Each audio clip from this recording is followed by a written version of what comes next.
Elena Carter never imagined her wedding day would arrive in chains. Standing at the altar in a borrowed dress, she faced Victor Romano, a man whose name made seasoned criminals weep.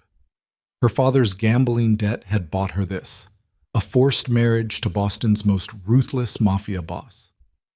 The church was silent except for Victor's cold voice reciting vows that felt like a death sentence. Outside, armed men guaranteed no escape. Inside, Victor's dark eyes promised a future she couldn't fathom. This wasn't love. This was payment, and Elena had just become the most valuable commodity in the underworld. If you want to see how Elena survives her first night as a mafia wife, stay until the end. Like this video and comment your city below so I can see how far this story travels. What? The hospital corridor smelled of antiseptic and the kind of grief that seeped into walls.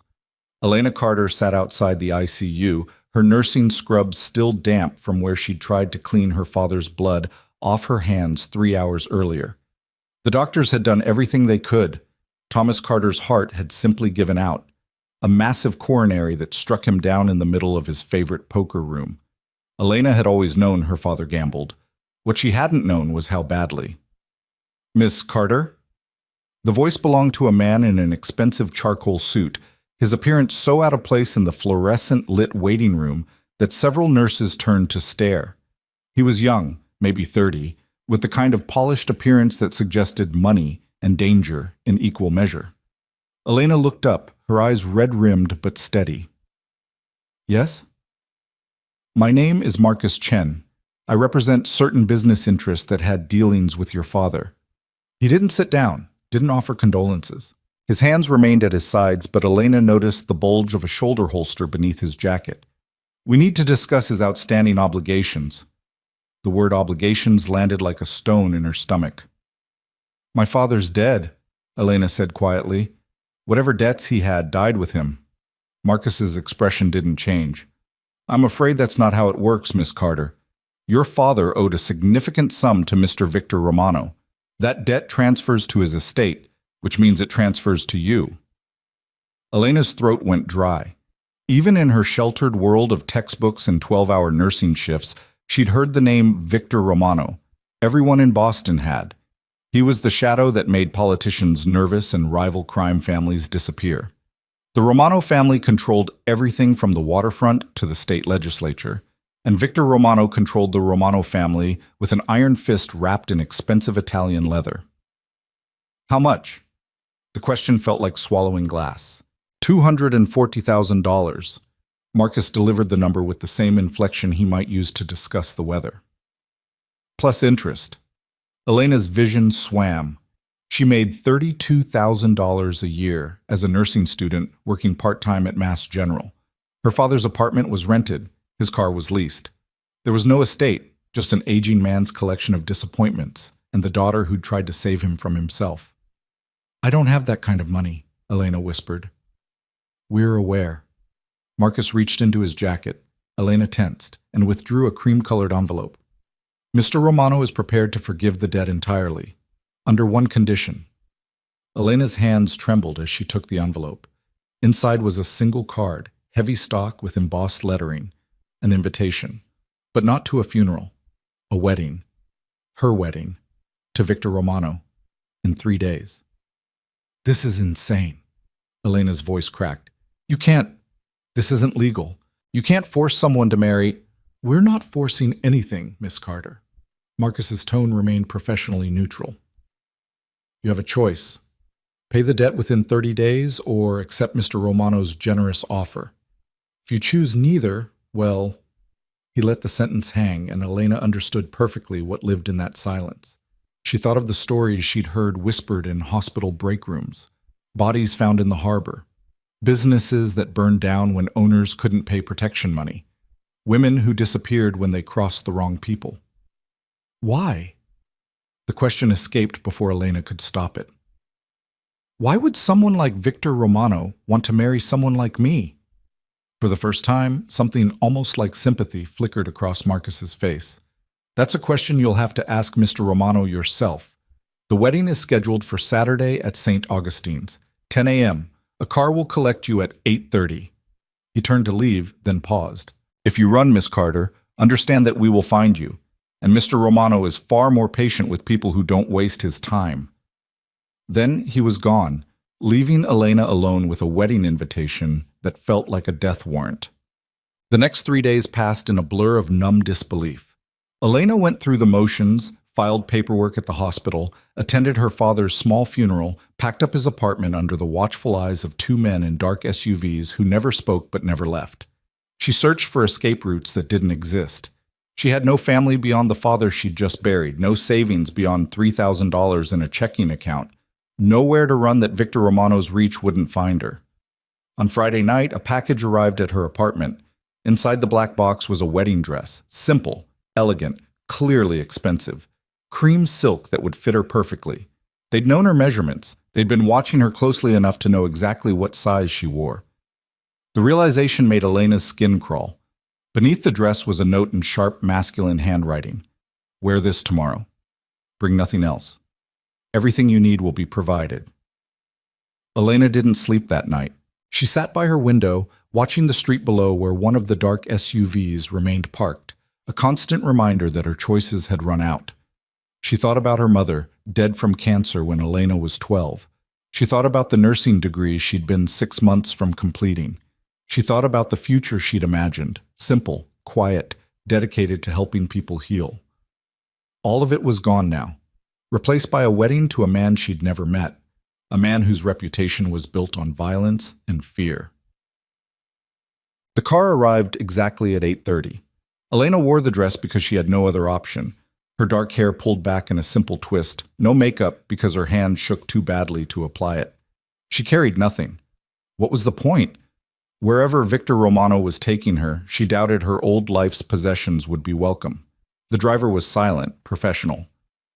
The car was a black Mercedes with tinted windows that turned Boston's morning streets into a shadowy blur.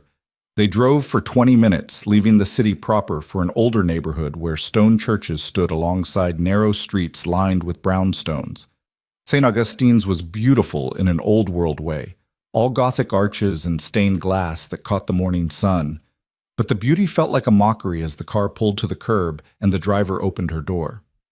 "This way, Miss Carter." 2 more men in suits waited at the church entrance. Not guests, guards. Elena's legs felt like water as she climbed the stone steps, each footfall bringing her closer to a future she couldn't fathom. Inside, the church was nearly empty.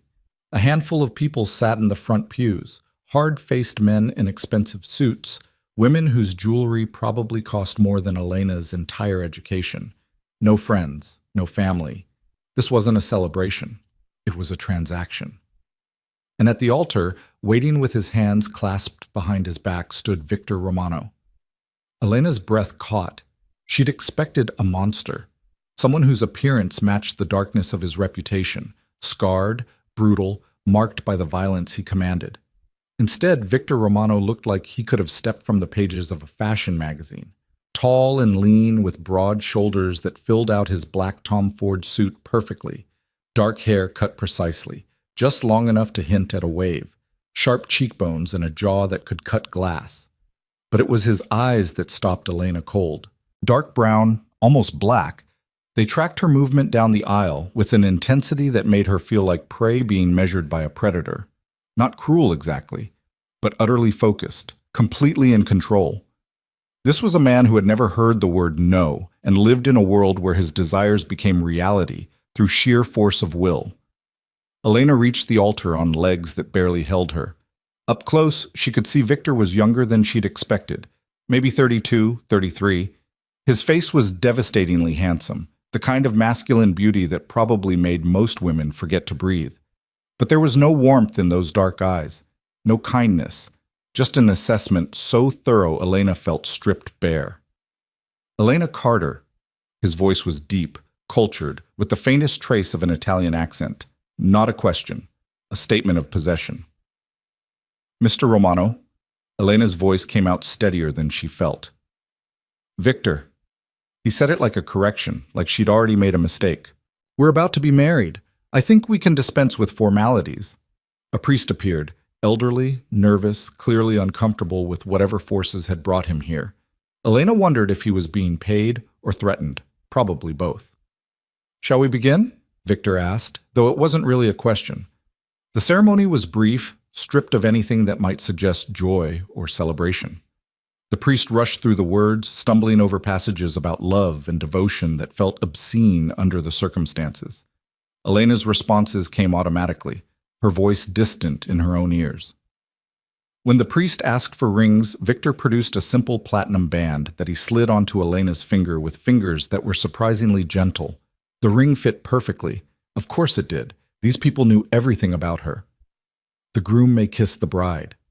Elena's heart hammered as Victor stepped closer, one hand lifting to cup her jaw. His touch was warm, his palm calloused in a way that suggested he was more than just a man who gave orders from behind a desk. His thumb brushed her cheekbone, and Elena saw something flicker in those dark eyes, something almost like hesitation. Then his mouth touched hers, and the world narrowed to that single point of contact. The kiss was soft, restrained, nothing like the brutal claiming Elena had expected, just a gentle pressure that lasted perhaps 3 seconds before Victor pulled back, his eyes searching her face for something she didn't understand. "It's done," he said quietly. Not to her, to the room. And just like that, Elena Carter became Elena Romano, property of a man she didn't know, bound by vows that felt like chains. The reception, if it could be called that, took place in a private room at an exclusive restaurant Elena had walked past 100 times but never dreamed of entering. The space was elegant, all dark wood and soft lighting, with a view of Boston Harbor that would have been romantic under any other circumstances. Elena sat at the head table, untouched food in front of her, while Victor's associates offered toasts that sounded more like business reports. She watched her new husband move through the room, accepting congratulations from dangerous-looking men, speaking in low tones with lieutenants who treated every word like a commandment. He never smiled, never laughed, controlled every interaction with the precision of a master tactician. "You're not eating." Victor's voice came from beside her, startling Elena from her daze. He'd returned to his seat without her noticing, moving with the silent grace of a predator. "I'm not hungry." Truth. The knot in her stomach made the thought of food nauseating. Victor studied her for a long moment. "Understandable. This isn't the wedding day most women dream of." The casual acknowledgement of the horror he'd orchestrated made something snap in Elena's chest. She turned to face him fully, meeting those dark eyes with a courage born of having nothing left to lose. "Why?" The question was barely a whisper. "Why me? You could have just taken the money from my father's estate, or made me work it off, or—" She couldn't finish the sentence, couldn't voice the darker alternatives that surely would have been easier than this. Victor's expression didn't change, but something shifted in his eyes. He leaned back in his chair, one arm draped casually over the back of Elena's seat in a gesture that looked possessive to anyone watching. "Your father made bad decisions," Victor said quietly. "But you tried to save him anyway, worked 2 jobs to pay his debts, kept him housed when he gambled away his rent money. You gave blood when he needed transfusions after a bar fight. You're a nursing student. You heal people. In my world, that kind of goodness is—" He paused, searching for the word. "Rare." Elena's throat tightened. "So you decided to own it?" "I decided to protect it." Victor's hand moved to her shoulder, his touch light but unmistakable. "This world I live in, it destroys good things, Elena. Grinds them down until there's nothing left but cynicism and survival. I've spent my entire life watching beauty turn ugly, watching hope die. And then I saw you."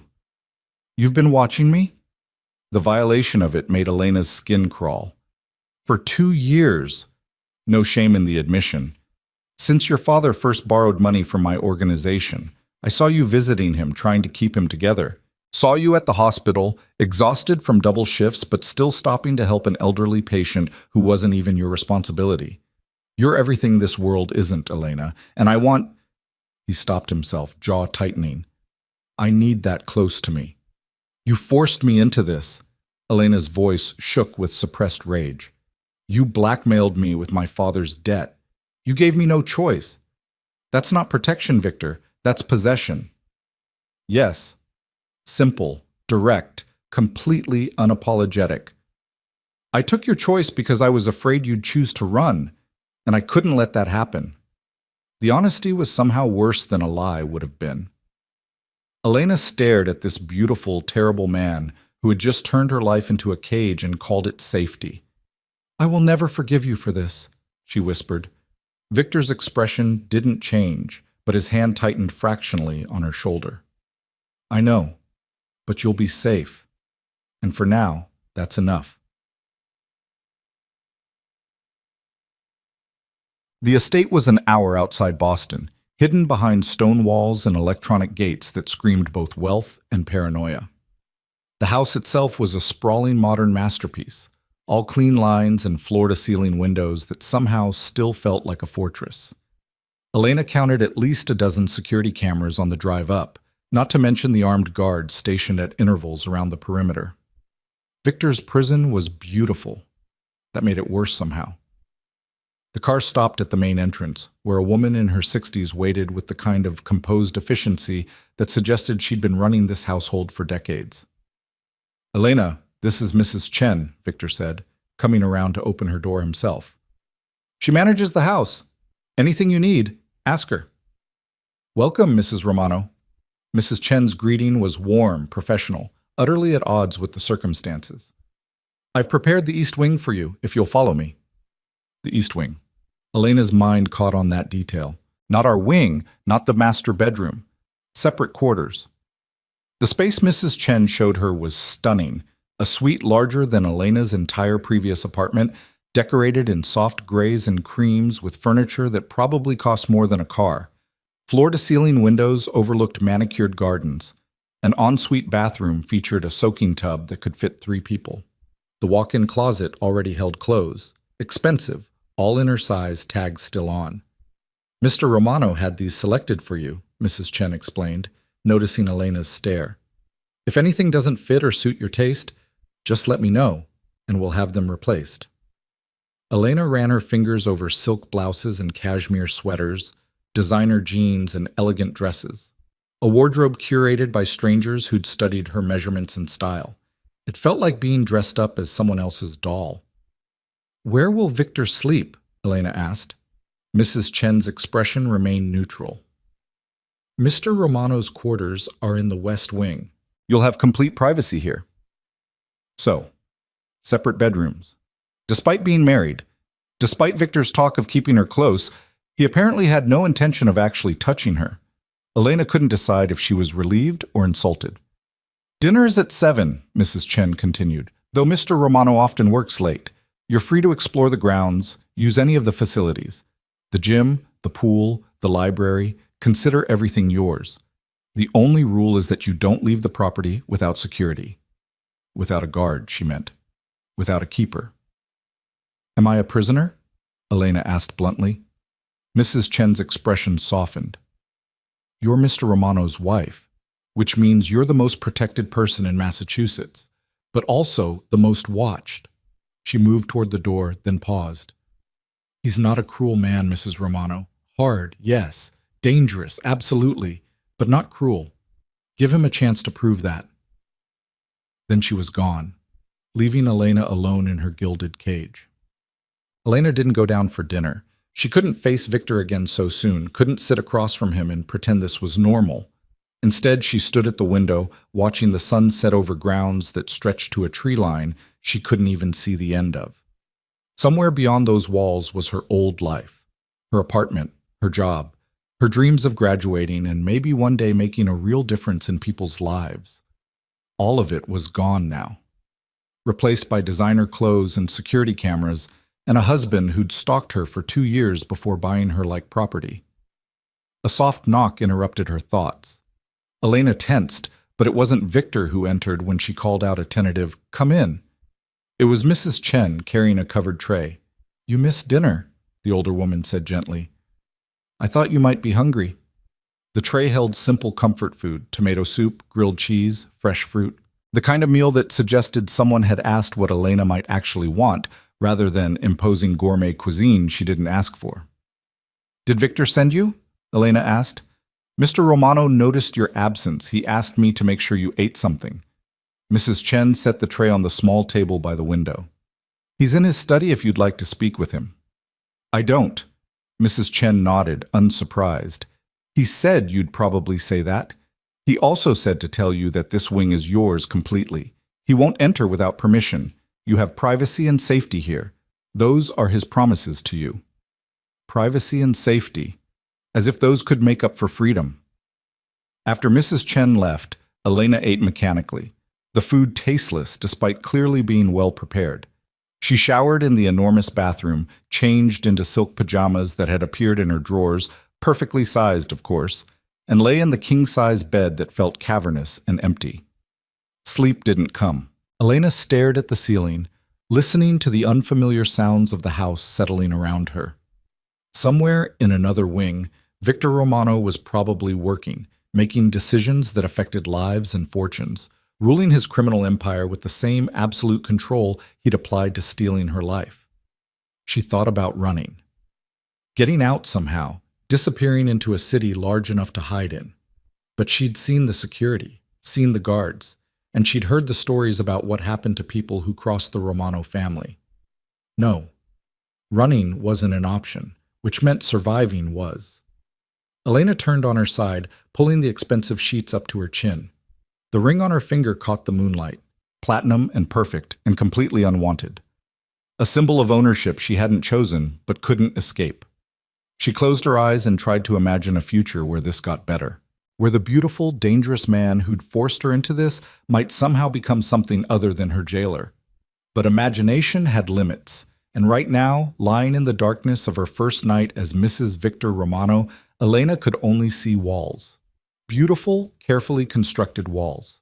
A prison was still a prison, no matter how expensive the furniture. The next morning, Elena woke to sunlight streaming through windows she'd forgotten to cover and the sound of footsteps in the hallway outside her suite. She dressed quickly in jeans and a simple sweater from the closet, clothes she'd never chosen but that fit perfectly, and ventured out to explore her new cage. The house was even larger than she'd realized. The East Wing alone had 6 bedrooms, a sitting room, and a private office she suspected had been set up for her, though she couldn't imagine what she'd use it for. The main floor featured a chef's kitchen where Mrs. Chen was directing 2 younger women in meal prep, a formal dining room that could seat 20, and a casual living space with comfortable furniture and a fireplace that probably hadn't been lit in years. But it was the library that stopped Elena in her tracks. The room was 2 stories tall, lined floor to ceiling with books, leather-bound classics, modern hardcovers, medical texts, novels in multiple languages. There was a rolling ladder for the higher shelves and comfortable chairs positioned near windows that overlooked the gardens. It smelled of old paper and leather, and the kind of quiet wealth that accumulated knowledge the way other people accumulated things. Elena ran her fingers along the spines, recognizing titles from her literature classes, from recommendations she'd never had time to follow up on. Someone had built this collection with care, with actual love of reading, not just as decoration. You found it. Elena spun around. Victor stood in the doorway dressed more casually than yesterday, in dark slacks and a black sweater that emphasized his lean frame. His hair was slightly disheveled, like he'd been running his hands through it. He looked tired, still devastatingly handsome, but tired. I didn't mean to intrude, Elena said automatically. You're not intruding. This is your home now. Victor stepped into the library, his eyes scanning the shelves with obvious familiarity. I had them stock it with medical texts when I learned about your nursing studies. The collection of modern literature is Mrs. Chen's doing. She's convinced I need to read something published after 1950. Elena's throat tightened. He'd had them stock medical texts. For her. Because he'd been planning this, preparing for her, creating a life he intended to trap her in. I don't want to be here, she said quietly. I know. Victor's expression didn't change. But you are here, and we both need to find a way to make that bearable. Bearable? Elena laughed, the sound brittle. You stole my life, Victor, my education, my career, my future. You forced me into a marriage I never wanted with a man I don't know, and you think the answer is making it bearable?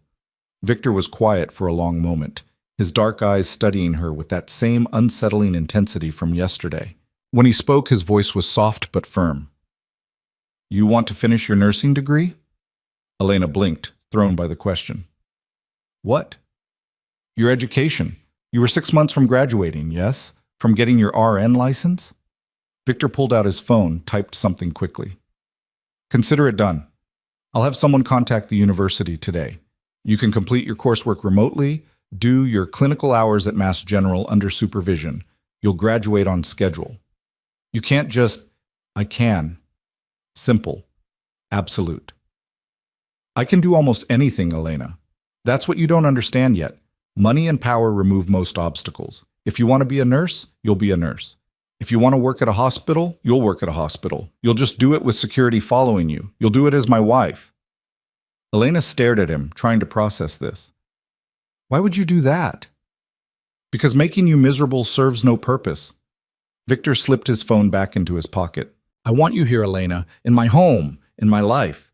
But I don't want to break you in the process. So tell me what you need to be less miserable, and if it's within my power to give it to you, I will. It was a cage, Elena realized, but he was offering to make it a larger cage, to give her back pieces of the life he'd stolen, as long as she accepted that she'd be living that life under his control. I need you to let me go, Elena whispered. I need to not be married to a stranger who terrifies me. Pain flashed across Victor's face, brief, quickly controlled, but unmistakable. That's the one thing I can't give you. Then we have nothing to talk about. Elena moved toward the door, but Victor's voice stopped her. Elena? She didn't turn around. You'll have everything you need to complete your degree delivered by tomorrow. Classes start remotely next week. And there's a gym on the lower level. I know you used to run before work. The treadmills have screens. You can simulate outdoor routes if that helps. He'd been watching her, studying her routines, her habits. The violation of it made Elena's skin crawl, even as part of her recognized the strange consideration in the gesture. Why? She asked, still not facing him. Why does any of this matter to you? Because you matter to me. Victor's voice was closer now. He'd moved toward her without making a sound. I know you don't believe that. I know you think this is about possession or control or some kind of twisted power game. Maybe it is, partially. But Elena? He paused, and she could feel him just behind her, close enough that his warmth radiated against her back. In 2 years of watching you, I never saw you be cruel to anyone. Not once. Not even when you had every right to be. You're kind in a world that punishes kindness. You're good in a way I'd forgotten existed. And yes, I took your choice. I forced you into this. But I did it because I'm selfish enough to want that goodness close to me, even if it means you hate me for it. Elena's hands clenched at her sides. You don't get to call this protection. You don't get to dress up kidnapping as caring. No, Victor agreed quietly. I don't, but it doesn't make it any less true. He moved away then, his footsteps soft on the library's hardwood floor. At the door, he paused. Breakfast is at 8 if you want to join me. If you'd rather eat alone, Mrs. Chen will bring you something. The choice is yours. Then he was gone, leaving Elena standing alone among thousands of books, her chest tight with anger and confusion, and something she didn't want to name. Because the terrible thing, the thing that scared her most, was that part of her had heard the truth in Victor Romano's voice.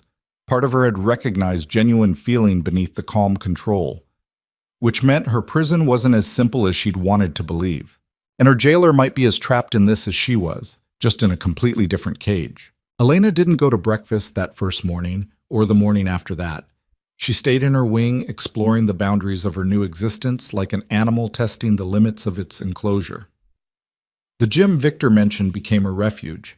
She ran on the treadmill until her legs burned and her mind went blissfully blank, the simulated outdoor routes a cruel reminder of a freedom she no longer possessed. Mrs. Chen brought meals on covered trays, always perfectly timed, always exactly what Elena might have chosen if given the option. It was considerate and suffocating in equal measure.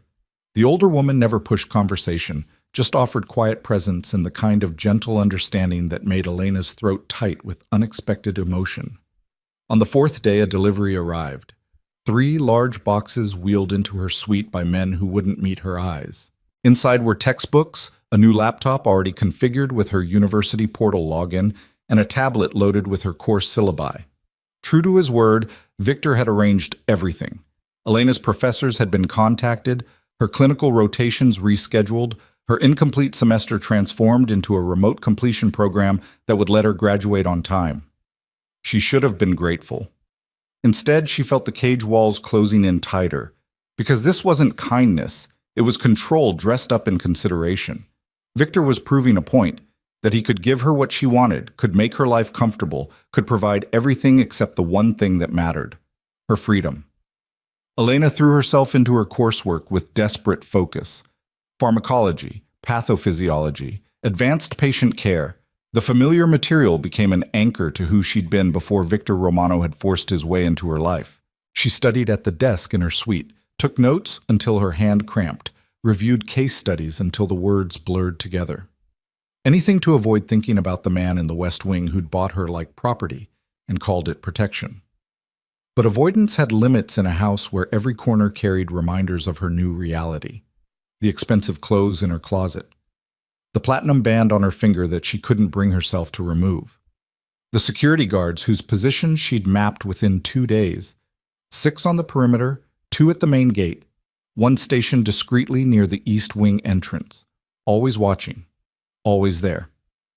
On the 7th night of her marriage, Elena woke from a nightmare she couldn't quite remember, her heart hammering and sheets tangled around her legs. The bedside clock read 2:17 a.m. The house was silent around her, that particular quality of quiet that came from too much space and too few people. She couldn't stay in bed. The walls felt too close despite the suite's generous size. Elena pulled on a robe, silk, expensive, not hers, but somehow hers now, and slipped into the hallway. The house at night was different. Shadows pooled in corners, and the minimal security lighting created pockets of darkness between patches of illumination. Elena moved through the main floor on bare feet, trailing her fingers along walls that probably cost more than most people's houses. She ended up in the library again, drawn by some instinct she didn't question. The room felt safer somehow, all those books representing worlds beyond these walls. Elena curled into one of the leather chairs, pulling her knees to her chest, and stared out at the moonlit gardens. "Can't sleep?" Elena gasped, spinning toward the voice. Victor emerged from the shadows near the far bookshelf, a tumbler of amber liquid in one hand and dark circles under his eyes that suggested he'd been awake for hours. He wore black pajama pants and a t-shirt that revealed lean, muscled arms, the first time Elena had seen him in anything approaching casual. "I didn't know anyone was here," Elena said, her voice sharp with residual adrenaline. "I come down here sometimes when I can't turn my brain off." Victor moved to the chair opposite hers, settling into it with the kind of exhausted grace that suggested this was a familiar ritual. "The books help. Remind me there are worlds beyond the one I live in." Elena studied him in the dim light. Without the armor of his expensive suits, Victor looked younger, more human, the kind of tired that went bone deep, carved into the lines around his eyes and the set of his shoulders. "What keeps you awake?" she asked before she could stop herself. Victor's mouth curved in something that wasn't quite a smile. "Business. Decisions that affect hundreds of lives. Enemies who'd kill me if they found an opening. The usual." He took a sip of his drink. Whiskey, probably, something expensive and old. "And lately, a wife who won't speak to me. I'm speaking to you now. You're tolerating my presence because I startled you in a room you thought was empty. That's not the same thing." Victor's dark eyes studied her with that unnerving intensity. "You've been avoiding me for a week. You said I had privacy in the East Wing. You do. I haven't set foot in your suite since you moved in." Victor leaned back in his chair, the leather creaking softly. "But I notice things, Elena. I notice you eat alone, study alone, use the gym at hours when you know I'll be working. You're living in my house like a ghost, trying not to be seen." "What did you expect?" Elena's hands tightened on her knees. "That I'd just accept this? Play happy housewife while you run your criminal empire?" "I expected exactly what I'm getting. Anger, resentment, fear." Victor's voice remained calm, matter of fact. "What I'm trying to figure out is whether we stay locked in this pattern forever or whether there's a way through it to something bearable." There you go again with bearable. Elena stood abruptly, unable to sit still under his scrutiny. As if that's the best I can hope for. A bearable existence in a beautiful prison married to a man who terrifies me. Do I? Victor asked quietly. Terrify you? Elena turned to face him fully. Yes. You have people killed, Victor. You controlled drug traffic and gambling and protection rackets. You forced me into marriage by threatening my life if I refused. So yes, you absolutely terrify me. Victor set his glass down carefully on the side table. When he stood, Elena's instinct was to step back, but she forced herself to hold her ground. He moved closer, not threatening, just erasing the distance between them until he was near enough that she could see gold flecks in his dark eyes. I've never killed anyone who didn't pose a threat to my family or my business, Victor said, his voice low and controlled. I don't deal drugs. That's a line I won't cross. The gambling and protection are real, yes. I won't lie to you about what I am, but Elena... He lifted one hand and she tensed, but all he did was brush his fingers against her cheek, the touch feather light. I would cut off my own hand before I hurt you.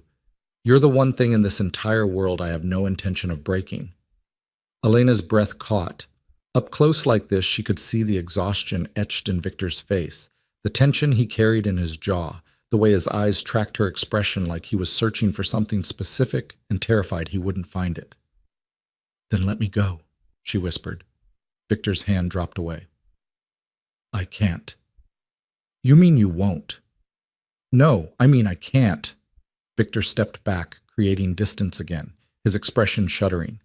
Because letting you go means you'd leave. Go back to your apartment, your hospital shifts, your normal life. And that normal life has already been noticed by my enemies. You became a target the moment your father borrowed money from my organization. If I let you go now, you'd be dead within a month, kidnapped and used against me, or killed to send me a message. So no, Elena, I can't let you go, even if I wanted to. The words landed like stones in Elena's stomach. You're saying I was never safe, even before you forced this marriage. Your father's debts put you on a radar you didn't know existed. Victor's voice carried a weight of something that might have been regret. When he died, that debt transferred to you.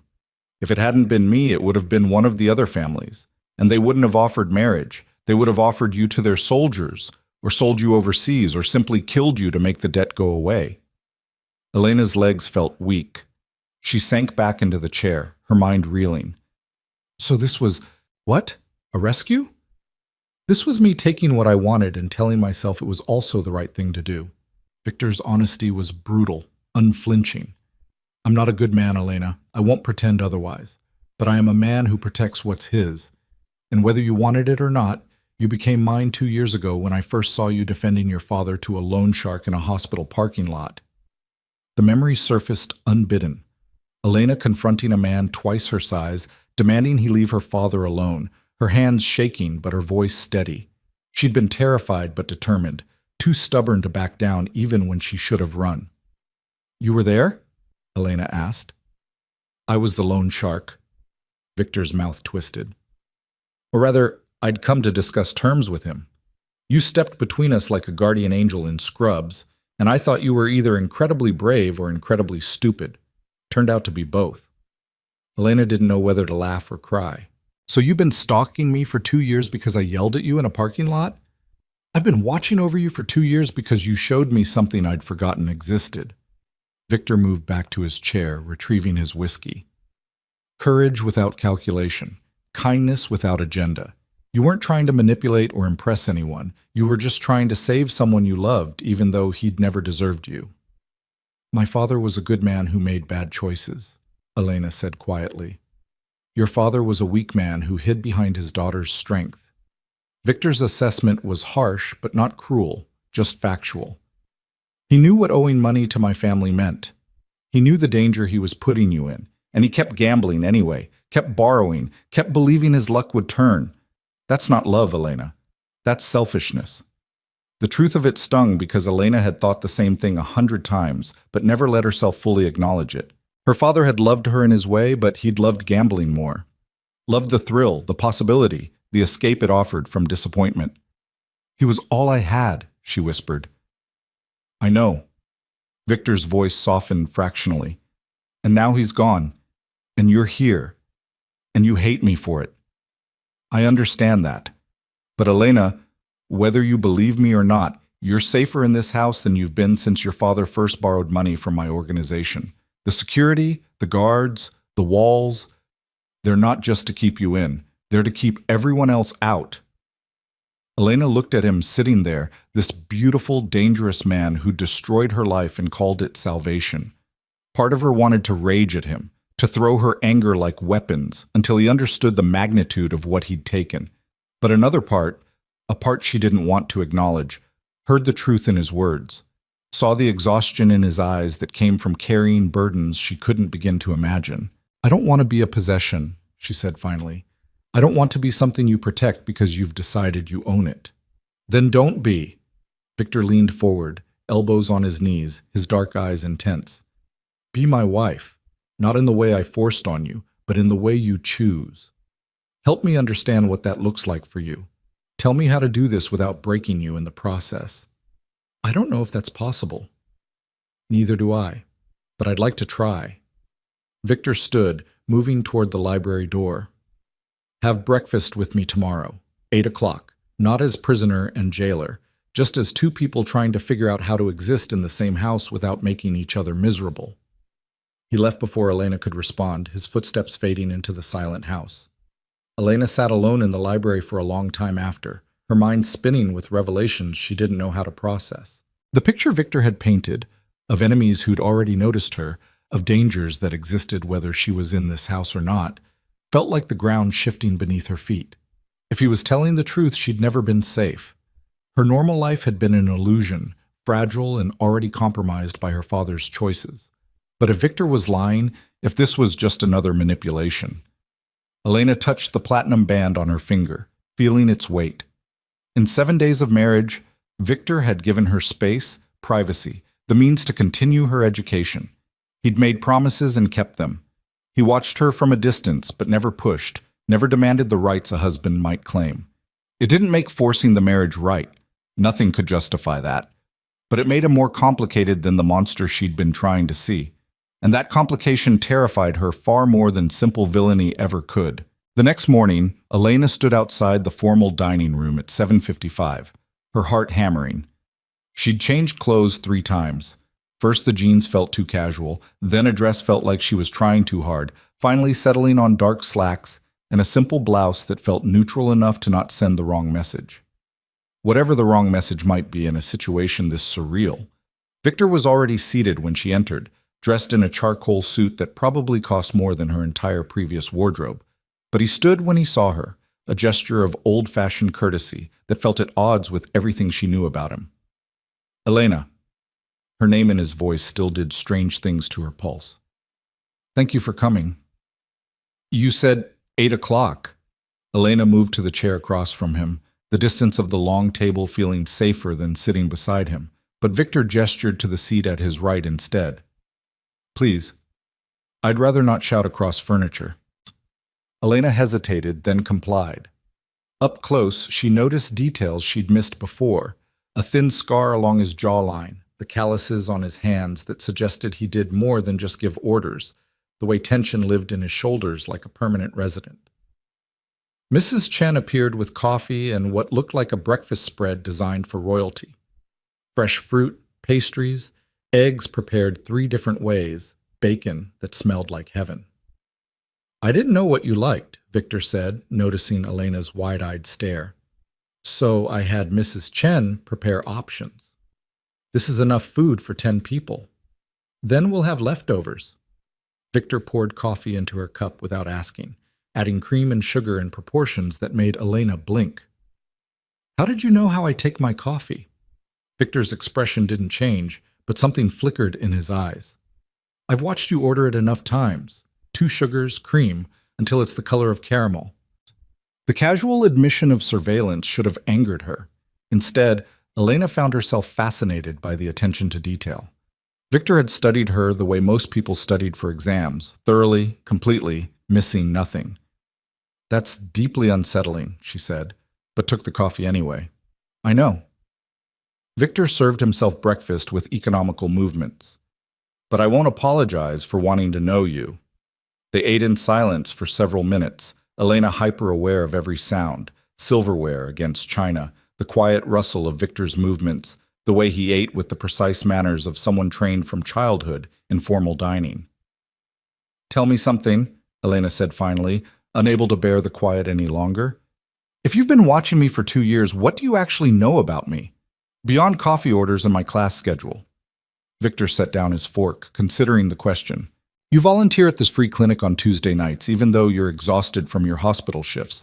You're terrible at cooking. I've seen you burn water, but you keep trying because you read somewhere that it's a useful skill. You sing off-key in your car and you don't care who hears. You cry during commercials with dogs but maintain perfect composure through medical emergencies. You're afraid of heights, but you went skydiving once on a dare because you refused to let fear control you. He paused, his dark eyes holding hers. You're lonely. You have coworkers but not friends, people you're pleasant to but don't let close. You've been taking care of your father for so long that you forgot how to let anyone take care of you. Elena's throat tightened. Every word was accurate, surgical in its precision. It should have felt violating. Instead, it felt like being seen for the first time in years. That's not knowing me, she managed. That's stalking me. It's both. It's... Victor's honesty remained unflinching. I won't pretend otherwise, but Elena, I didn't just watch your routines. I saw you. The way you stopped for every homeless person, even though you barely have money yourself.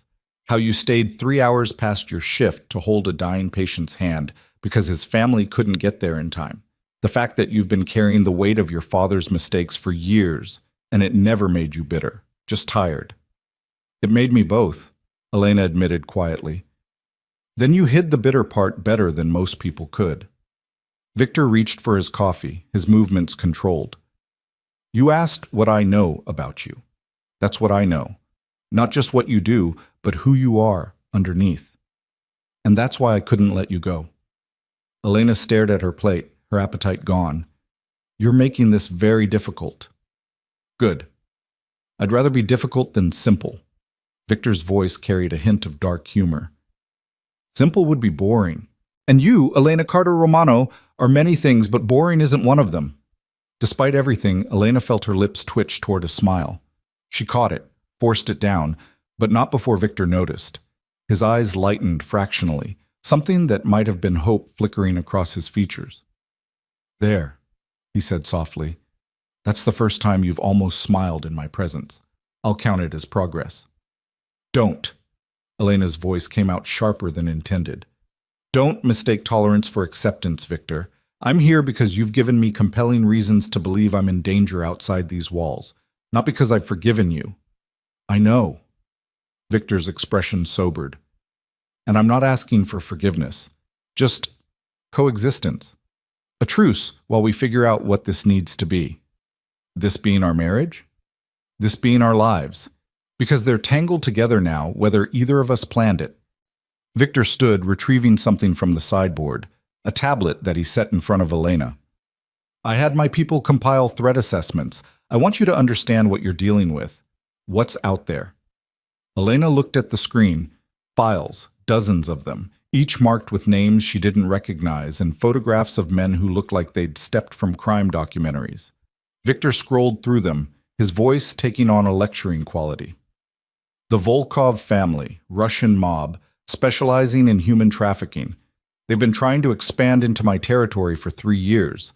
They know targeting family is the fastest way to create openings. He swiped to another file. The Chen Syndicate? Different family. No relation to Mrs. Chen. They deal in drugs I won't touch, and they've made it clear they view my refusal as weakness. They'd love nothing more than to prove it by taking something I value. More files. More faces. More organizations that existed in shadows Elena had never known were there. This is the world your father stumbled into when he borrowed money from my organization, Victor continued. These people don't forgive debts. They don't show mercy, and they certainly don't care about the innocent daughter trying to save her dying father. Elena's hands trembled as she looked at the files. How do you live like this, knowing everyone wants to destroy you? by being better at violence than they are, by controlling enough territory and resources that attacking me is suicide, by making examples of anyone stupid enough to try. Victor closed the tablet, his expression grim. And by protecting the few things I actually care about with everything I have. Is that what I am? A thing you care about? Victor's jaw tightened. You're the only thing I care about that isn't about business or survival or maintaining power. You're the one piece of my life that's supposed to be different. I didn't ask to be that. I know. Victor moved toward the dining room exit, pausing in the doorway. I have meetings most of the day, but tomorrow night, I'd like you to have dinner with me. Not breakfast where we can pretend it's casual. Actual dinner. A chance to talk beyond threat assessments and accusations. And if I say no, then I'll eat alone and try again the next night, and the night after that, for as long as it takes. Victor's dark eyes held hers. I'm a patient man when I want something, Elena, and I want you to see me as something other than your jailer. He left before she could respond, his footsteps fading down the hallway. Elena sat alone in the too large dining room, surrounded by the remnants of a breakfast that had felt like negotiation disguised as normalcy. Her coffee had gone cold, but she lifted it anyway, needing something to do with her hands. The files on the tablet drew her attention. Against her better judgment, Elena opened them again, reading through the details Victor had compiled. The scope of the criminal networks, the violence they'd committed, the casual brutality that defined their operations. And she realized with sinking certainty that Victor had been telling the truth. She'd been in danger long before he'd forced her into marriage. Her father's debts had painted a target on her back that no amount of normal life could erase. Victor hadn't saved her, but he'd given her a fighting chance at survival, even if that survival came wrapped in platinum rings and silk pajamas and a husband whose intensity made her pulse race for reasons she didn't want to examine. Elena closed the tablet and stood, her decision crystallizing. She couldn't forgive what Victor had done, but she could try to understand it, could attempt to build something bearable from the wreckage of her stolen choices. Because the alternative, spending the rest of her life at war with the man who controlled every aspect of her existence, would destroy them both. And Elena Carter had survived too much to let anger finish what her father's mistakes had started. Elena spent the afternoon in her suite studying pharmacology, but the words on the page kept blurring into Victor's face across the breakfast table. The way he'd known how she took her coffee. The casual revelation that he'd been watching her volunteer at the free clinic, sing badly in her car, live her small life completely unaware she was being catalogued by one of Boston's most dangerous men. She should have felt violated, and part of her did, but another part, a part she didn't want to acknowledge, felt something uncomfortably close to being cherished. Around 4 o'clock, Mrs. Chen knocked softly and entered carrying another covered tray. I thought you might want tea, the older woman said, setting down a service that included delicate china cups and an assortment of pastries Elena recognized from a French bakery she'd walked past 100 times but never entered. How did you know I like these? Elena asked, staring at the almond croissants. Mrs. Chen's smile was knowing. Mr. Romano is very thorough in his research. He mentioned you sometimes stopped to look in the bakery window on your way to the hospital. Of course he had. Victor probably knew her entire route to work, every shop she'd ever paused at, every small desire she'd never been able to afford. Mrs. Chen, Elena said carefully, how long have you worked for Victor? 15 years. The older woman poured tea with practiced grace. Since he was 18 and just taking over his father's business. So you've seen him build all this. The empire, the power. I've seen him survive it. Mrs. Chen's correction was gentle but firm. There's a difference between building something and simply refusing to be destroyed by it. Mr. Romano inherited a war. What he built was peace, however brutal the methods. Elena wrapped her hands around the warm teacup. You care about him. He's a good man in a terrible business. Mrs. Chen met Elena's eyes directly. I know what he did to bring you here. I'm not excusing it. But I've watched that man turn himself into a weapon to protect the people he's responsible for. He doesn't know how to be anything else. He forced me into marriage. Yes. No argument, no justification. And he'll carry that guilt for the rest of his life, even if he never shows it. But Mrs. Romano, I've worked in this house for 15 years and I've never seen him bring a woman here. Not once. His bedroom might as well be a monk's cell. He works 18-hour days and sleeps 4 hours if he's lucky. The only thing he does for himself is read in the library at night when the insomnia gets too bad. Mrs. Chen paused, her expression softening. Until you. You're the first thing he's wanted that wasn't about business or survival, the first person he's let himself need.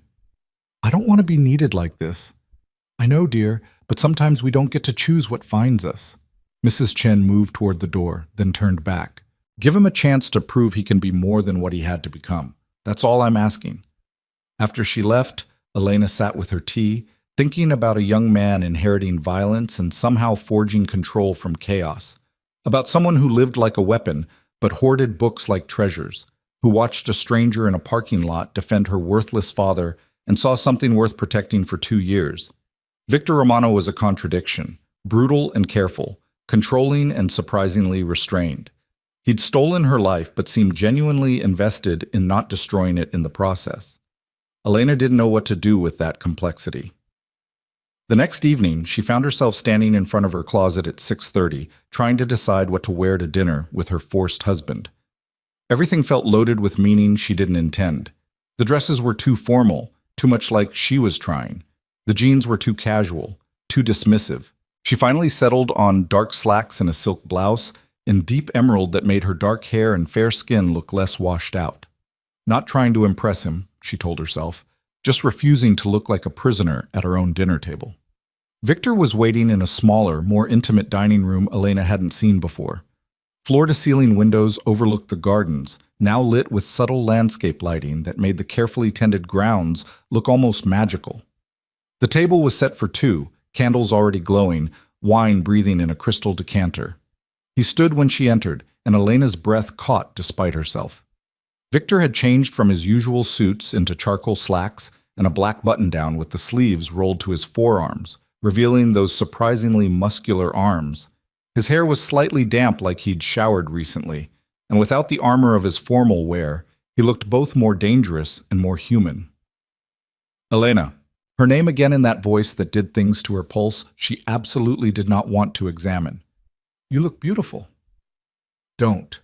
The word came out sharper than intended. Don't compliment me like this is a real date. Victor's expression didn't change, but something flickered in his eyes. Disappointment quickly controlled. You're right. I apologize. He pulled out her chair, waited until she was seated before returning to his own. Thank you for coming. You did say you'd keep asking until I agreed. I meant it. Victor poured wine into her glass, a red that probably cost more than her monthly rent used to be. I can be extraordinarily persistent when properly motivated. Despite herself, Elena felt her lips twitch. Is that a threat or a promise? Both, probably. Victor's mouth curved in something that might have been a smile if it had reached his eyes. I've been told I'm difficult to discourage. Mrs. Chen appeared with the first course, a butternut squash soup that smelled like autumn and comfort. Elena took a tentative spoonful and nearly groaned. It was perfect, rich and smooth with just a hint of sage. Mrs. Chen outdid herself, Victor said, watching Elena's reaction with obvious satisfaction. She's an incredible cook. She'd be pleased to hear you say that. Most of my associates care more about the wine selection than the food quality. Victor ate with the same precise manners Elena had noticed at breakfast. Tell me about your classes. How's the remote coursework going? The question surprised her. You really want to know? I wouldn't ask otherwise. Elena studied him across the candlelight, searching for mockery or manipulation. But Victor's expression remained genuinely interested, his attention focused entirely on her in a way that felt both flattering and unnerving. It's going well, she said carefully. Better than I expected, actually. My professor for advanced pharmacology is excellent at adapting lectures for remote students. And the clinical coordinator at Mass General was surprisingly accommodating about rescheduling my rotations.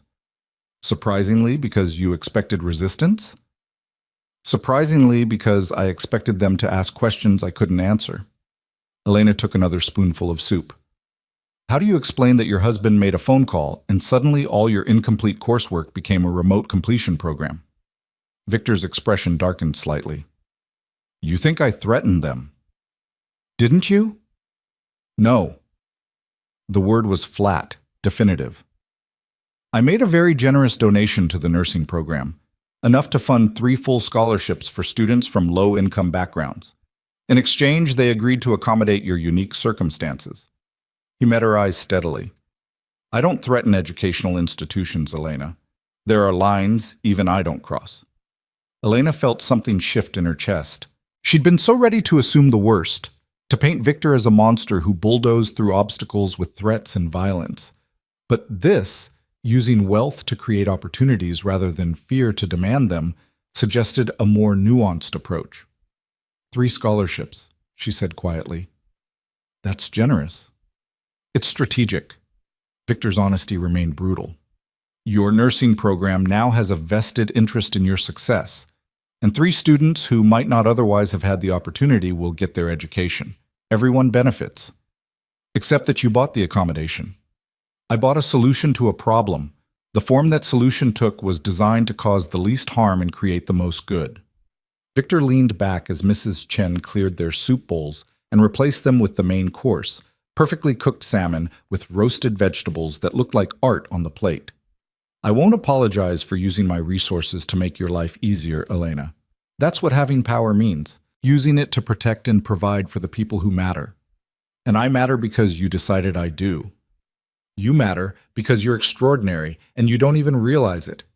Victor's intensity ratcheted up, his dark eyes boring into hers. Do you have any idea how rare you are? How most people in your situation would have become bitter, would have abandoned their father to his consequences, would have looked at the world's unfairness and decided kindness was a luxury they couldn't afford? I'm not extraordinary, I'm just what? Just a woman who worked 2 jobs to support a gambling addict? Just a nursing student who volunteered at free clinics on her days off? Just someone who saw a man bleeding in an alley and stopped to help even though you were late for work and it wasn't your problem? Victor's voice carried an edge of frustration. You're so busy surviving that you don't see how remarkable your refusal to become cruel actually is. Elena's throat tightened. You make me sound like some kind of saint. I'm not. I get angry. I'm resentful. I've thought terrible things about my father, about patients who waste my time, about... She stopped, unable to continue. About me? Victor finished quietly. About you most of all. Elena's voice dropped to barely above a whisper. I've imagined terrible things happening to you. I've wished you'd never seen me in that parking lot. I've fantasized about running away and never looking back. Good. Victor's response startled her. That means you're human, not a saint. Anger is honest. It's the numbness I'd worry about. They ate in silence for several minutes, the weight of honesty settling between them. Elena found herself acutely aware of every small detail, the way candlelight played across Victor's features, highlighting the sharp planes of his face, the controlled grace of his movements, the tension he carried in his shoulders that never quite released. Tell me something, Elena said finally. If you could go back to that moment in the church, knowing what you know now about how I'd react, would you still force the marriage? Victor set down his fork, his expression going carefully neutral. That's not a fair question. Nothing about this situation is fair. Answer it anyway. Victor was quiet for a long moment, his eyes distant, like he was genuinely considering the hypothetical. When he spoke, his voice carried a weight of truth that made Elena's pulse quicken. Yes, I'd still do it. Not because I don't understand the harm I caused, but because the alternative, letting you walk back into a world where you were already marked for violence, was unacceptable to me. I'd rather have you hate me and alive than free and destroyed by the wolves circling your father's debts. He paused, something almost like pain crossing his features. But I'd try harder to explain first, to give you context before I stole your choice. That's the only thing I'd change. Context wouldn't have made it right. No, but it might have made it less cruel. Victor reached for the wine, refilling both their glasses. I'm not asking you to forgive me, Elena. I'm asking you to understand that in my world, sometimes there are no good choices, only varying degrees of damage control. That's a terrible way to live. It's the only way I know how. Victor's admission was quiet, almost vulnerable. I was 18 when my father was murdered by a rival family. 18 and suddenly responsible for an organization that would have torn itself apart if I'd shown any weakness. So I learned not to show weakness, learned to make hard decisions fast, learned that caring about things made them targets. Elena's breath caught. Is that why you never married before? Because caring about someone made them vulnerable? Partly. Also because I never met anyone worth the risk. Victor's eyes found hers across the candlelight, until a woman in scrubs yelled at me in a parking lot about basic human decency. Then I spent 2 years trying to convince myself that watching over you from a distance was enough, that I could protect you without possessing you. What changed? Your father died, and suddenly you were exposed, vulnerable, and I couldn't stand at a distance anymore. Victor's hands tightened around his wine glass. I told myself I was preventing other families from claiming you, that forcing the marriage was about protection. But Elena, I think part of me was just tired of watching from the shadows, tired of wanting something I couldn't have. The raw honesty in his voice made Elena's chest ache. This was what Mrs. Chen had meant. Victor Romano didn't know how to want things like normal people. He only knew how to secure assets, eliminate threats, control variables.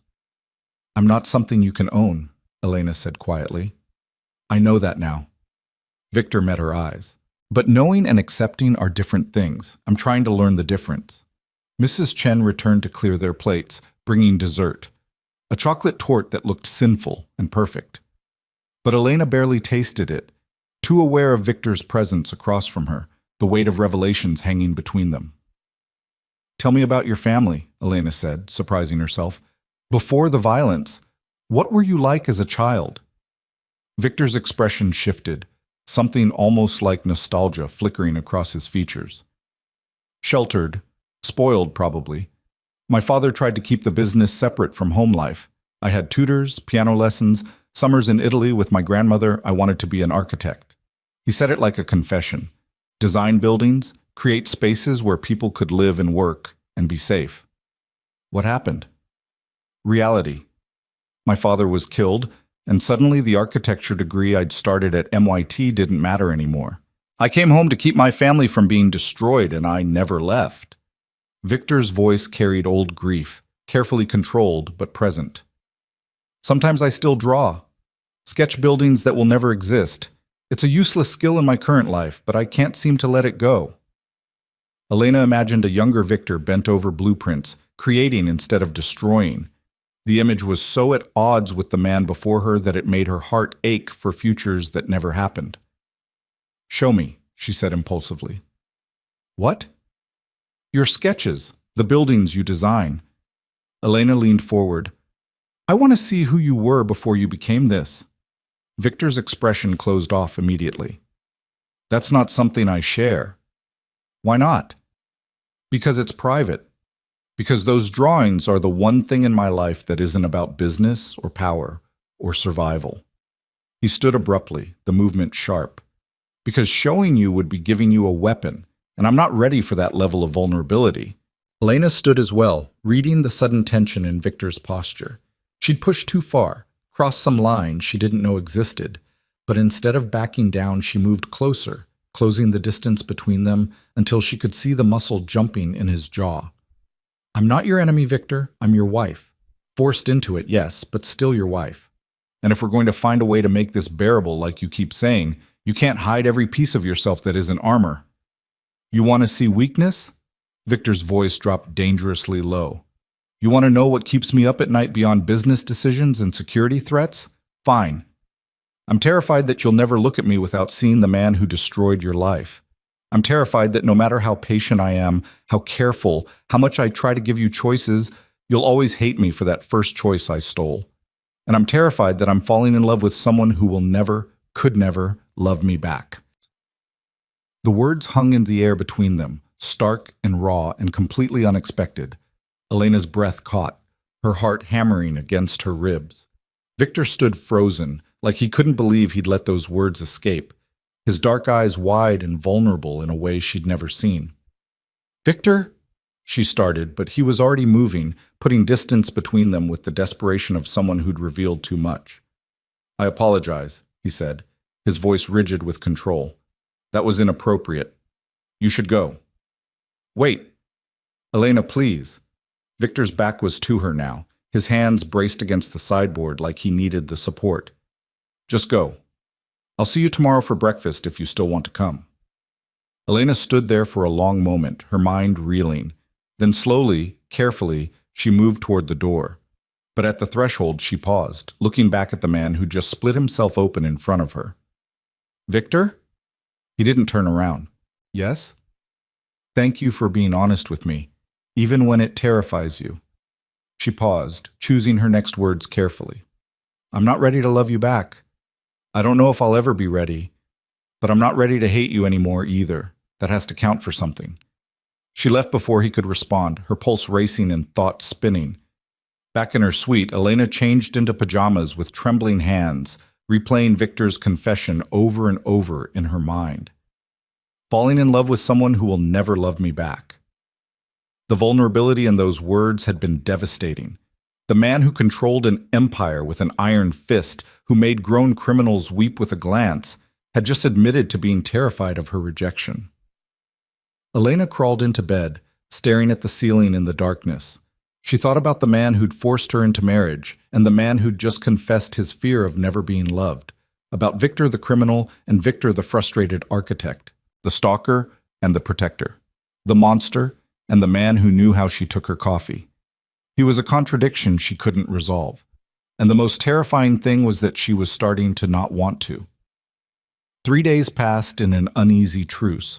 Elena continued her studies, Victor returned to his 18-hour workdays, and they maintained a careful distance that felt loaded with everything unsaid from dinner. They saw each other in passing, Victor emerging from his study as Elena headed to the gym, crossing paths in the library when Elena couldn't sleep. Each encounter was polite, controlled, carefully neutral. And each one made Elena more aware of the tension building between them like a storm-gathering force. On the 4th day, Elena made a decision.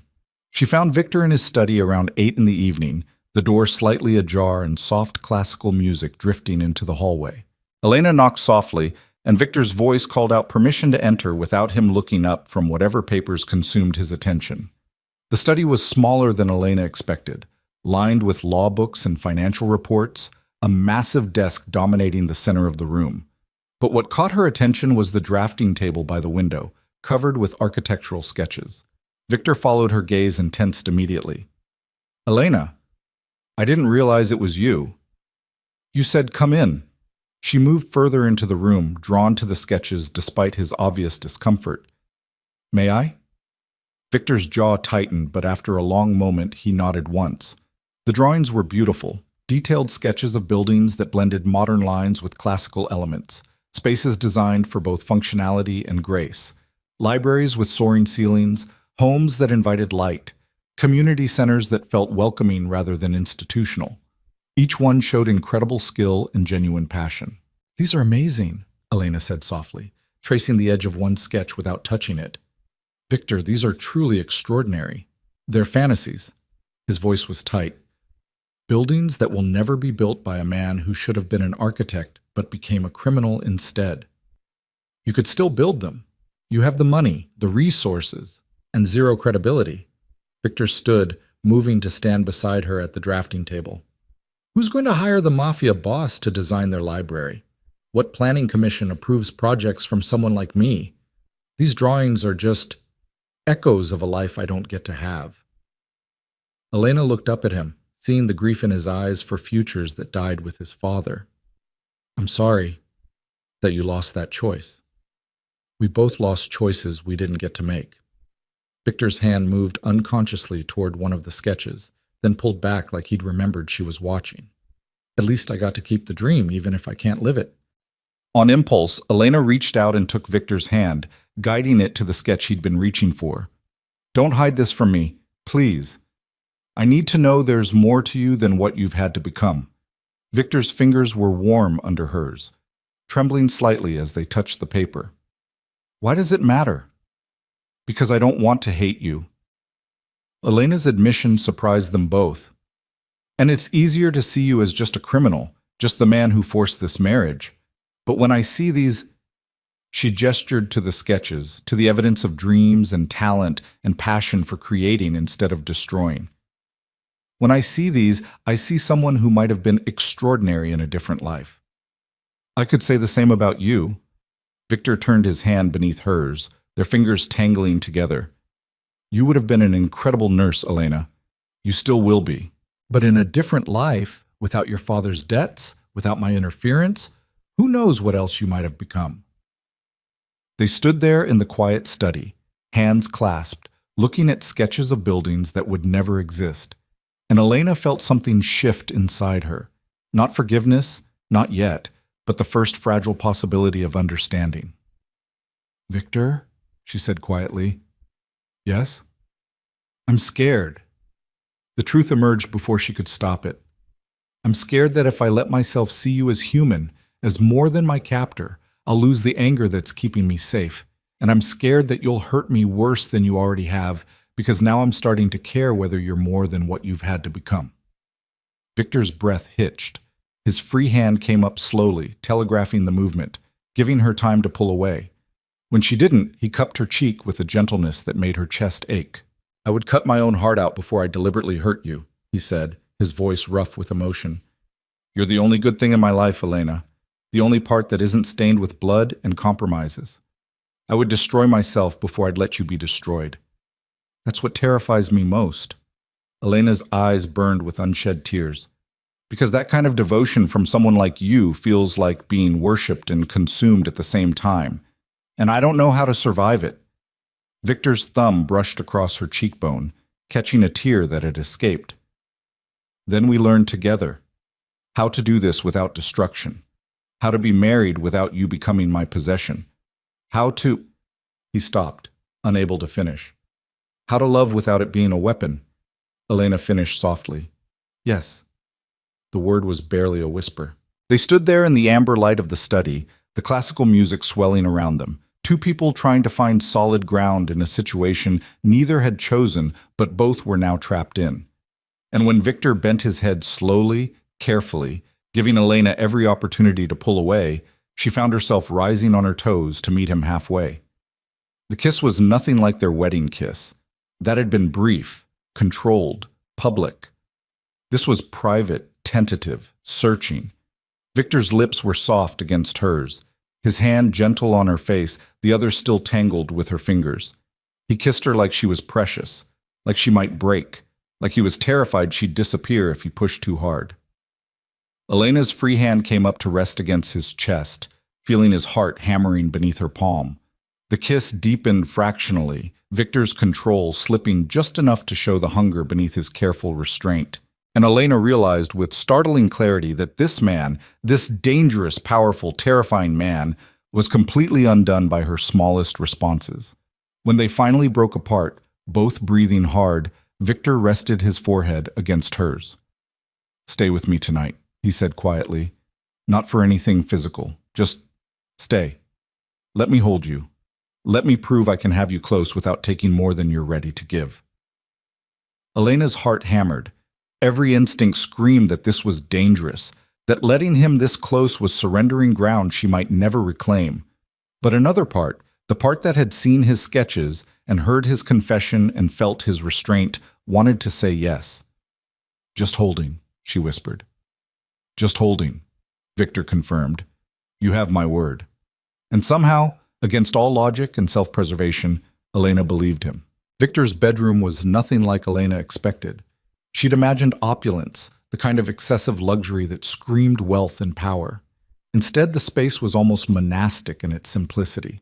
A massive bed dominated the room, dressed in charcoal linens that looked expensive but understated. Floor-to-ceiling windows overlooked the gardens, currently showing nothing but darkness and reflected lamplight. A single nightstand held a lamp, a book, and reading glasses Elena hadn't known Victor needed. No photographs, no personal items, nothing that suggested this room belonged to anyone in particular. Mrs. Chen's words echoed in Elena's mind. His bedroom might as well be a monk's cell. Second thoughts? Victor asked quietly from behind her. He'd kept his distance since they'd left the study, like he was afraid any sudden movement might spook her into running. No, just surprised. Elena gestured to the sparse room. I expected something more, I don't know, elaborate. I sleep here. Sometimes. That's all this room needs to be. Victor moved to the windows, closing the heavy curtains with controlled movements. The rest of the house is for show, for hosting associates, for maintaining the image people expect. But this is just mine. And now hers too, apparently. The thought sent a shiver down Elena's spine that wasn't entirely from fear. Victor noticed. Of course he noticed. The man cataloged her every reaction like he was afraid of missing something crucial. Are you cold? I can adjust the temperature. I'm fine. Elena's voice came out steadier than she felt. Just nervous. So am I. The admission surprised her. Victor moved to the far side of the bed, maintaining careful distance. I've never done this before. Elena blinked. Done what before? Had someone in my bed without expectations beyond their presence. Victor's hands moved to his shirt buttons, then paused. I can change in the bathroom if it makes you more comfortable. It's fine. Elena forced herself to stay still as Victor unbuttoned his shirt with economical movements. She'd seen men shirtless before. Working in a hospital made modesty something you learned to navigate clinically. But watching Victor reveal the lean, muscled torso beneath the expensive fabric felt anything but clinical. Scars marked his skin, a long one across his ribs that looked surgical, several smaller ones that suggested violence rather than medicine. Victor noticed her staring and his hands stilled. Occupational hazards, he said quietly. The big one is from a knife fight when I was 20. The others are various reminders that running a criminal empire comes with physical costs. Does it hurt? Elena asked before she could stop herself. Not anymore. Just aches when it rains. Victor finished unbuttoning his shirt and shrugged it off, revealing the full map of violence written across his skin. I can keep a shirt on if this bothers you. No. Elena surprised herself with the certainty in her voice. I'm a nursing student, remember? I've seen worse in the ER. This isn't the ER, and I'm not your patient. Victor's eyes held hers with that familiar intensity. I'm your husband who's asking you to sleep beside him despite every reason you have to refuse. The raw honesty in his voice made Elena's chest tight. She moved toward the bathroom, needing a moment to collect herself. I'll change. Do you have something I can wear? Victor pulled a drawer open and retrieved a t-shirt, soft, worn, clearly one of his favorites, judging by how the fabric had thinned with washing. This should work. In the bathroom, Elena changed quickly, trying not to overthink what she was doing. The t-shirt fell to mid-thigh, smelling faintly of Victor's cologne and laundry detergent. When she emerged, Victor was already in bed, propped against the pillows in black pajama pants, his chest still bare. He turned down the covers on her side. The gesture was so domestic, so normal, that it made the surreality of the situation crash over Elena again. This was her husband. The man who'd forced her into marriage was now offering her his bed with a vulnerability that felt more intimate than anything physical. Elena climbed in slowly, hyper-aware of every movement. The sheets were soft, clearly expensive, cool against her legs. She settled on her side facing Victor, keeping careful distance between them. Elena. Victor's voice was soft in the dimness. Come here, please. It wasn't a demand. It was a request carrying the weight of hope and fear in equal measure.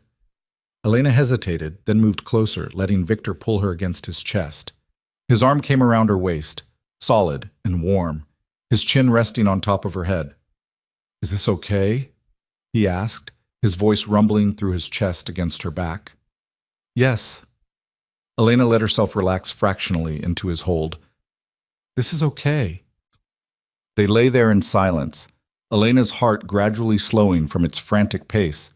Victor's breathing was steady behind her, his body tense despite the careful gentleness of his embrace. She could feel him fighting for control, feel the restraint it took for him to simply hold her without demanding more. Tell me something, Elena said into the darkness. Something true that you've never told anyone else. Victor's arm tightened fractionally around her waist. That's a dangerous question. We're past safe questions. A long pause. Then Victor's voice, rough with emotion. I hate what I've become. Every day I wake up and put on expensive suits and make decisions about territories and shipments and which lieutenant needs to be reminded of their loyalty. And every day I remember that 18-year-old who wanted to design buildings and believed the world could be beautiful if you just created the right spaces. He paused, his breath warm against Elena's hair. The man I am now would terrify the boy I was, and I don't know if that makes me strong or just broken beyond repair. Elena's throat tightened. She twisted in his arms until she could see his face in the dim light filtering through the curtains. Victor's expression was raw, vulnerable in a way she'd never seen. You're not broken, she said softly. You're surviving. There's a difference. Is there? Because from where I'm standing, survival looks a lot like slow destruction. Victor's hand came up to brush hair from her face, his touch achingly gentle. Until you. You're the first thing in 15 years that's made me think survival might be worth more than just not dying. That's too much pressure to put on one person. I know. I'm sorry. Victor's thumb traced her cheekbone. I'm not good at this. At wanting things that aren't about business or control, at being vulnerable with someone who has every right to hurt me. Elena studied his face, seeing the truth written in every line of exhaustion and carefully controlled emotion. I could hurt you, couldn't I? Despite all your power and resources, I have the ability to destroy you. Yes. No hesitation. You're the only person alive who could. The admission hung between them, stark and terrifying and somehow beautiful in its honesty. Elena lifted her hand, mirroring Victor's gesture, letting her fingers trace the sharp line of his jaw. I don't want to destroy you, she whispered. I just want to understand you. Then ask me anything. I'll tell you the truth, even when it damns me. Elena thought about all the questions she'd accumulated over the past weeks. About Victor's business, his violence, the empire he controlled with such absolute authority. But in this moment, with his arm around her waist and vulnerability naked on his face, only one question mattered. Do you regret it? Forcing the marriage? Victor's eyes closed briefly, and when they opened, they carried a weight of truth that made Elena's breath catch. I regret hurting you. I regret stealing your choice. I regret every moment you've spent in this house hating me. He paused, his voice dropping to barely above a whisper. But I don't regret keeping you alive. I don't regret having you here, safe, where I can protect you. And I don't regret falling in love with you, even though I know I have no right to those feelings. You barely know me. I've known you for 2 years, Elena. I've watched you be kind when the world gave you every reason to be cruel. I've seen you give everything you had to save someone who didn't deserve your sacrifice. I've memorized the way you bite your lip when you're concentrating, the way you hum when you think no one's listening, the exact shade of determination in your eyes when you've decided something is worth fighting for. Victor's hand slid from her face to rest over her heart. I know you better than anyone alive. The question isn't whether I know you well enough to love you. It's whether you'll ever know me well enough to not be terrified by what you see. Elena's heart hammered beneath his palm. I'm not terrified right now. No? Victor's voice carried a hint of dark humor. You're in bed with a man who's killed people, Elena, who runs an organization built on violence and fear, who forced you into marriage and calls it protection. You should be terrified. Maybe I should be. But right now, all I see is someone who's more afraid of hurting me than I am of being hurt. Elena shifted closer, closing the last inches of distance between them. That has to count for something. Victor made a sound low in his throat, half groan, half laugh. You're going to ruin me completely, aren't you? Probably. Elena tucked her head beneath his chin, letting herself fully relax into his embrace. But you started it. She felt Victor's chest shake with silent laughter, his arm tightening around her waist. They lay there in the darkness, two damaged people finding unexpected comfort in proximity. And for the first time since her father's death, Elena felt something close to safe. She woke to sunlight streaming through gaps in the curtains and Victor's arm still around her waist. He was already awake, watching her with an expression so tender it made her chest ache. Good morning, he said softly. Hi. Elena's voice was rough with sleep. Have you been awake long? A while. I didn't want to wake you. Victor's thumb traced lazy circles on her hip through the thin fabric of his t-shirt. You talk in your sleep.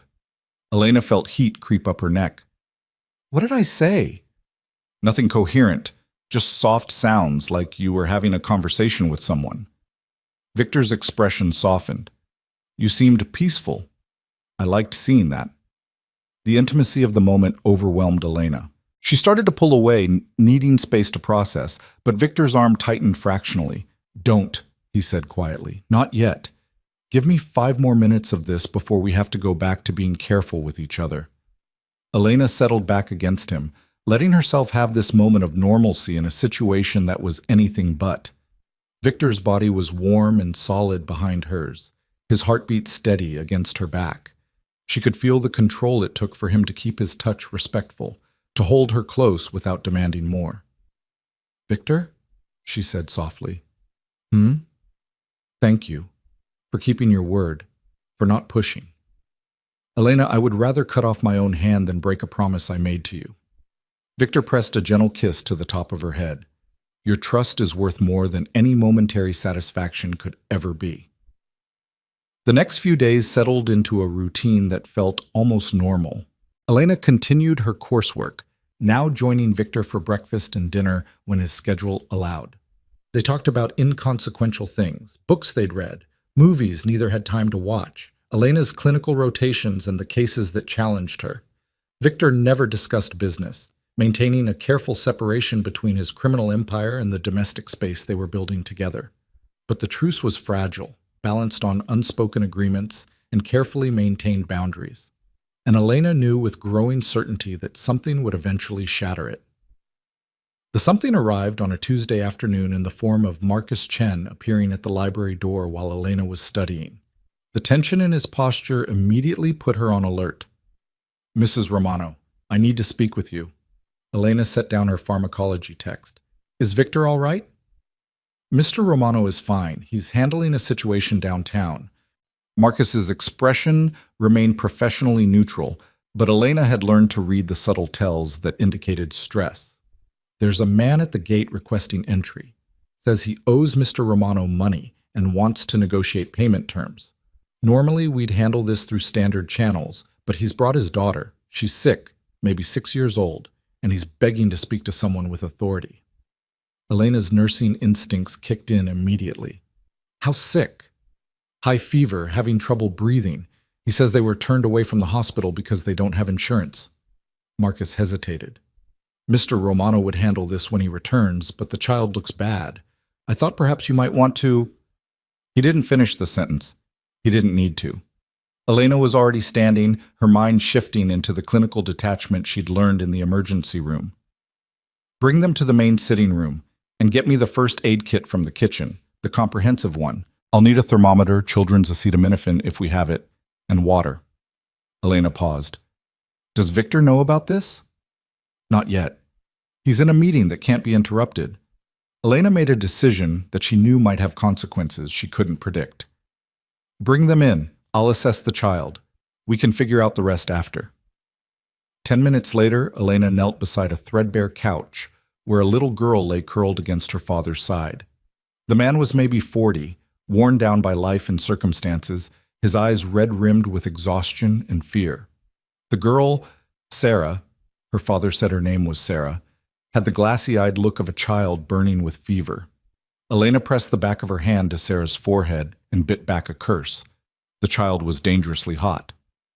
How long has she been like this? Elena asked, pulling out the thermometer. 3 days. Started with a cough, then the fever. I tried to get her to the ER, but they said without insurance or payment up front. The man's voice broke. I owe Mr. Romano money. I know I do. I lost my job and I've been trying to pay, but I can't watch my daughter die because I made bad choices. The thermometer beeped. 104.3. Elena's training kicked in, overriding everything else. Marcus, call an ambulance. Now. Elena turned to the father. Has she had any medications today? Children's Tylenol this morning, nothing since. I'm going to give her more now to help bring the fever down, but she needs a hospital. This could be influenza, pneumonia, any number of serious infections. Elena worked as she spoke, her hands steady despite the adrenaline flooding her system. She coaxed Sarah to swallow the medication, checked her breathing, her pulse, looked for signs of rash or dehydration. I can't pay for an ambulance, the man said desperately. I can't pay for anything. That's why I'm here. I was hoping Mr. Romano might. The debt is forgiven. Elena's head snapped up. Victor stood in the doorway, still in his suit from the meeting, his expression unreadable as he took in the scene. Marcus appeared behind him, phone to his ear coordinating the ambulance. Mr. Romano, the father started, but Victor cut him off with a raised hand. Your debt is forgiven in full. The ambulance will take your daughter to Mass General. I'll call ahead to ensure she receives the best care available regardless of insurance status. All costs will be covered. Victor's voice was calm, controlled, carrying the absolute authority of someone whose word was law. You'll stay with her. Someone from my organization will check on you tomorrow to ensure you both have what you need. The man's face crumpled. I don't understand. Why would you? Because my wife asked me to. Victor's eyes found Elena's, something complicated flickering in their depths. And I don't refuse her requests when a child's life is at stake. Elena hadn't asked, not out loud. But somehow Victor had known exactly what she needed him to do. The ambulance arrived within minutes. Elena gave the paramedics a concise report of Sarah's symptoms and vitals, her nursing training making her an invaluable bridge between the frightened father and medical professionals. She watched them load the little girl into the ambulance, the father climbing in beside her with tears streaming down his face. Then they were gone, and Elena stood in the circular drive with Victor beside her, the weight of what had just happened settling onto her shoulders. You gave away his debt, Elena said quietly. Just like that. Yes. That's probably tens of thousands of dollars. Closer to 40,000. Victor's voice remained neutral. But it was the right thing to do. Elena turned to face him. You did this because I was helping his daughter. I did this because you showed me that sometimes mercy is more valuable than money, that some debts should be forgiven because collecting them would make us monsters. Victor's expression softened. You were right that night in the library. I don't want to be the man who lets children suffer because their parents make bad choices. I want to be better than that. For you. Victor, Elena's voice caught. I know what you're going to say. That one act of mercy doesn't erase everything else. That forgiving one debt doesn't change the nature of my business. And you're right.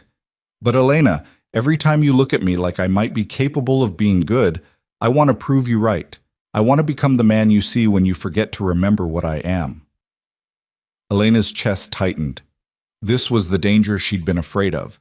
Not Victor's violence or control, but this, his devastating honesty, his willingness to change himself for her, the way he looked at her like she was the answer to questions he didn't know how to ask.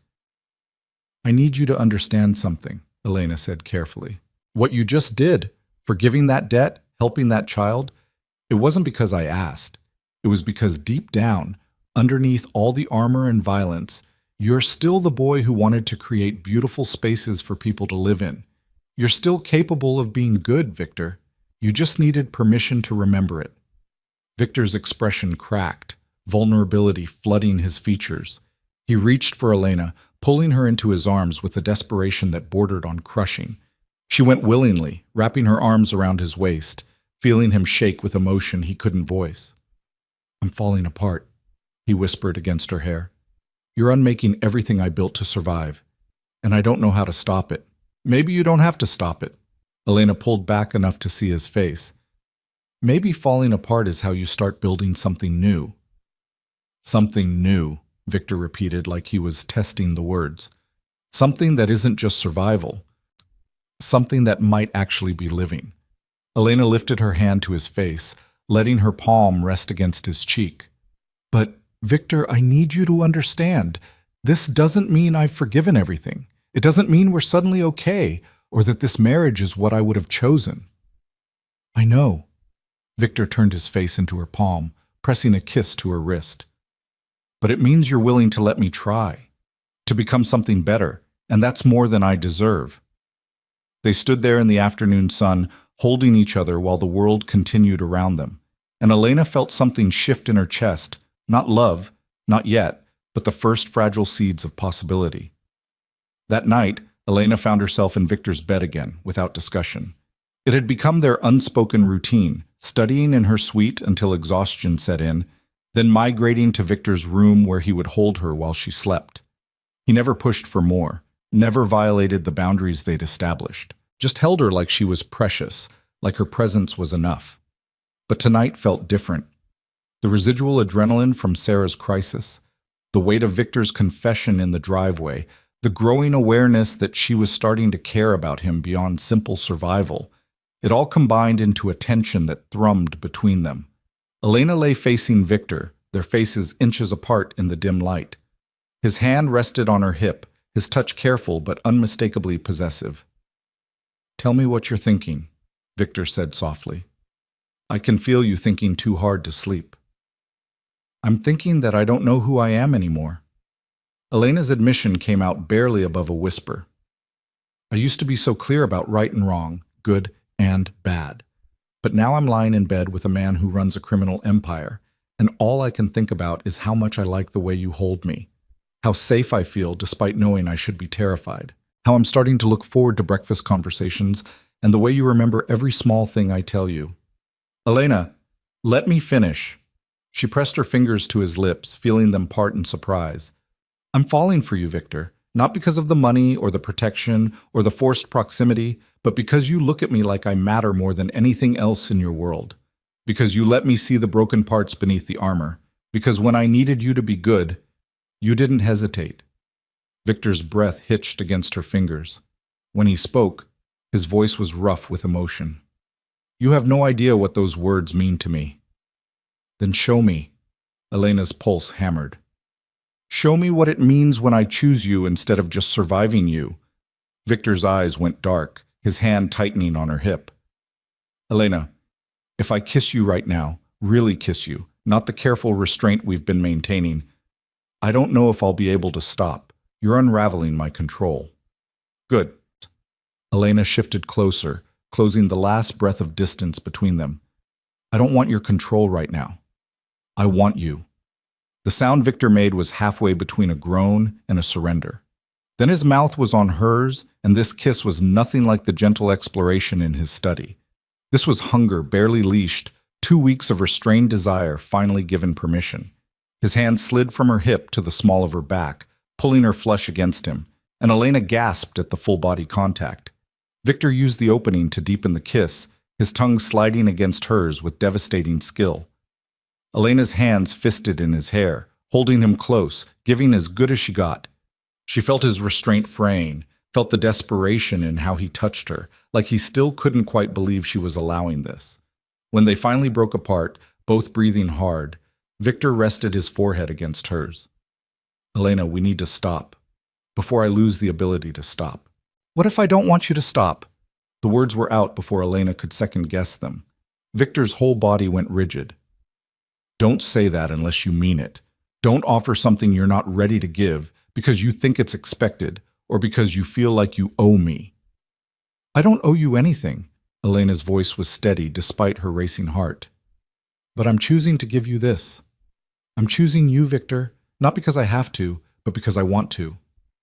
"Choice," Victor repeated, the word carrying the weight of everything between them. "You're giving me what I stole from you." "Yes."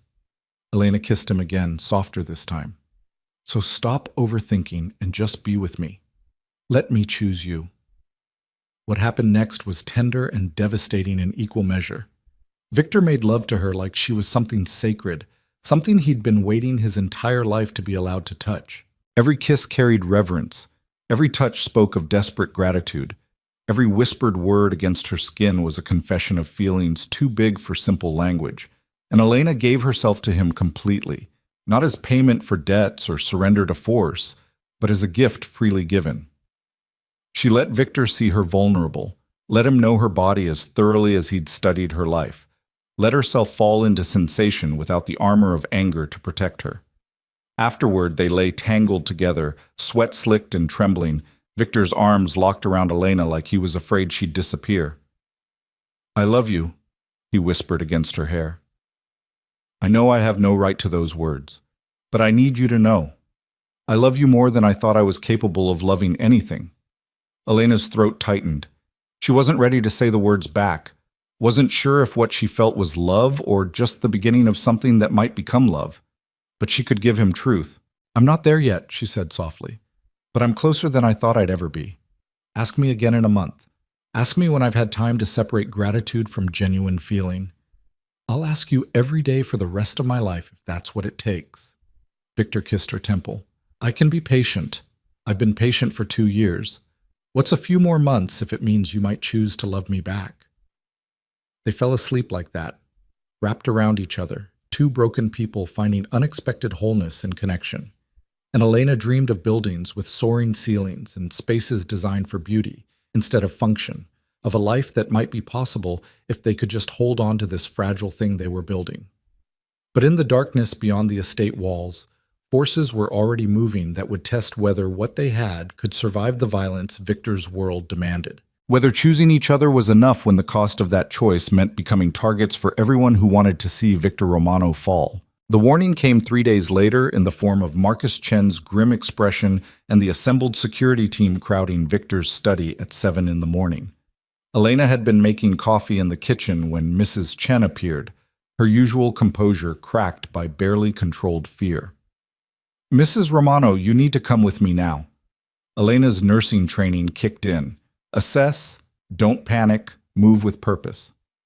She followed Mrs. Chen through hallways that suddenly felt too long, too exposed, arriving at Victor's study to find him standing behind his desk in yesterday's clothes, his expression carved from stone.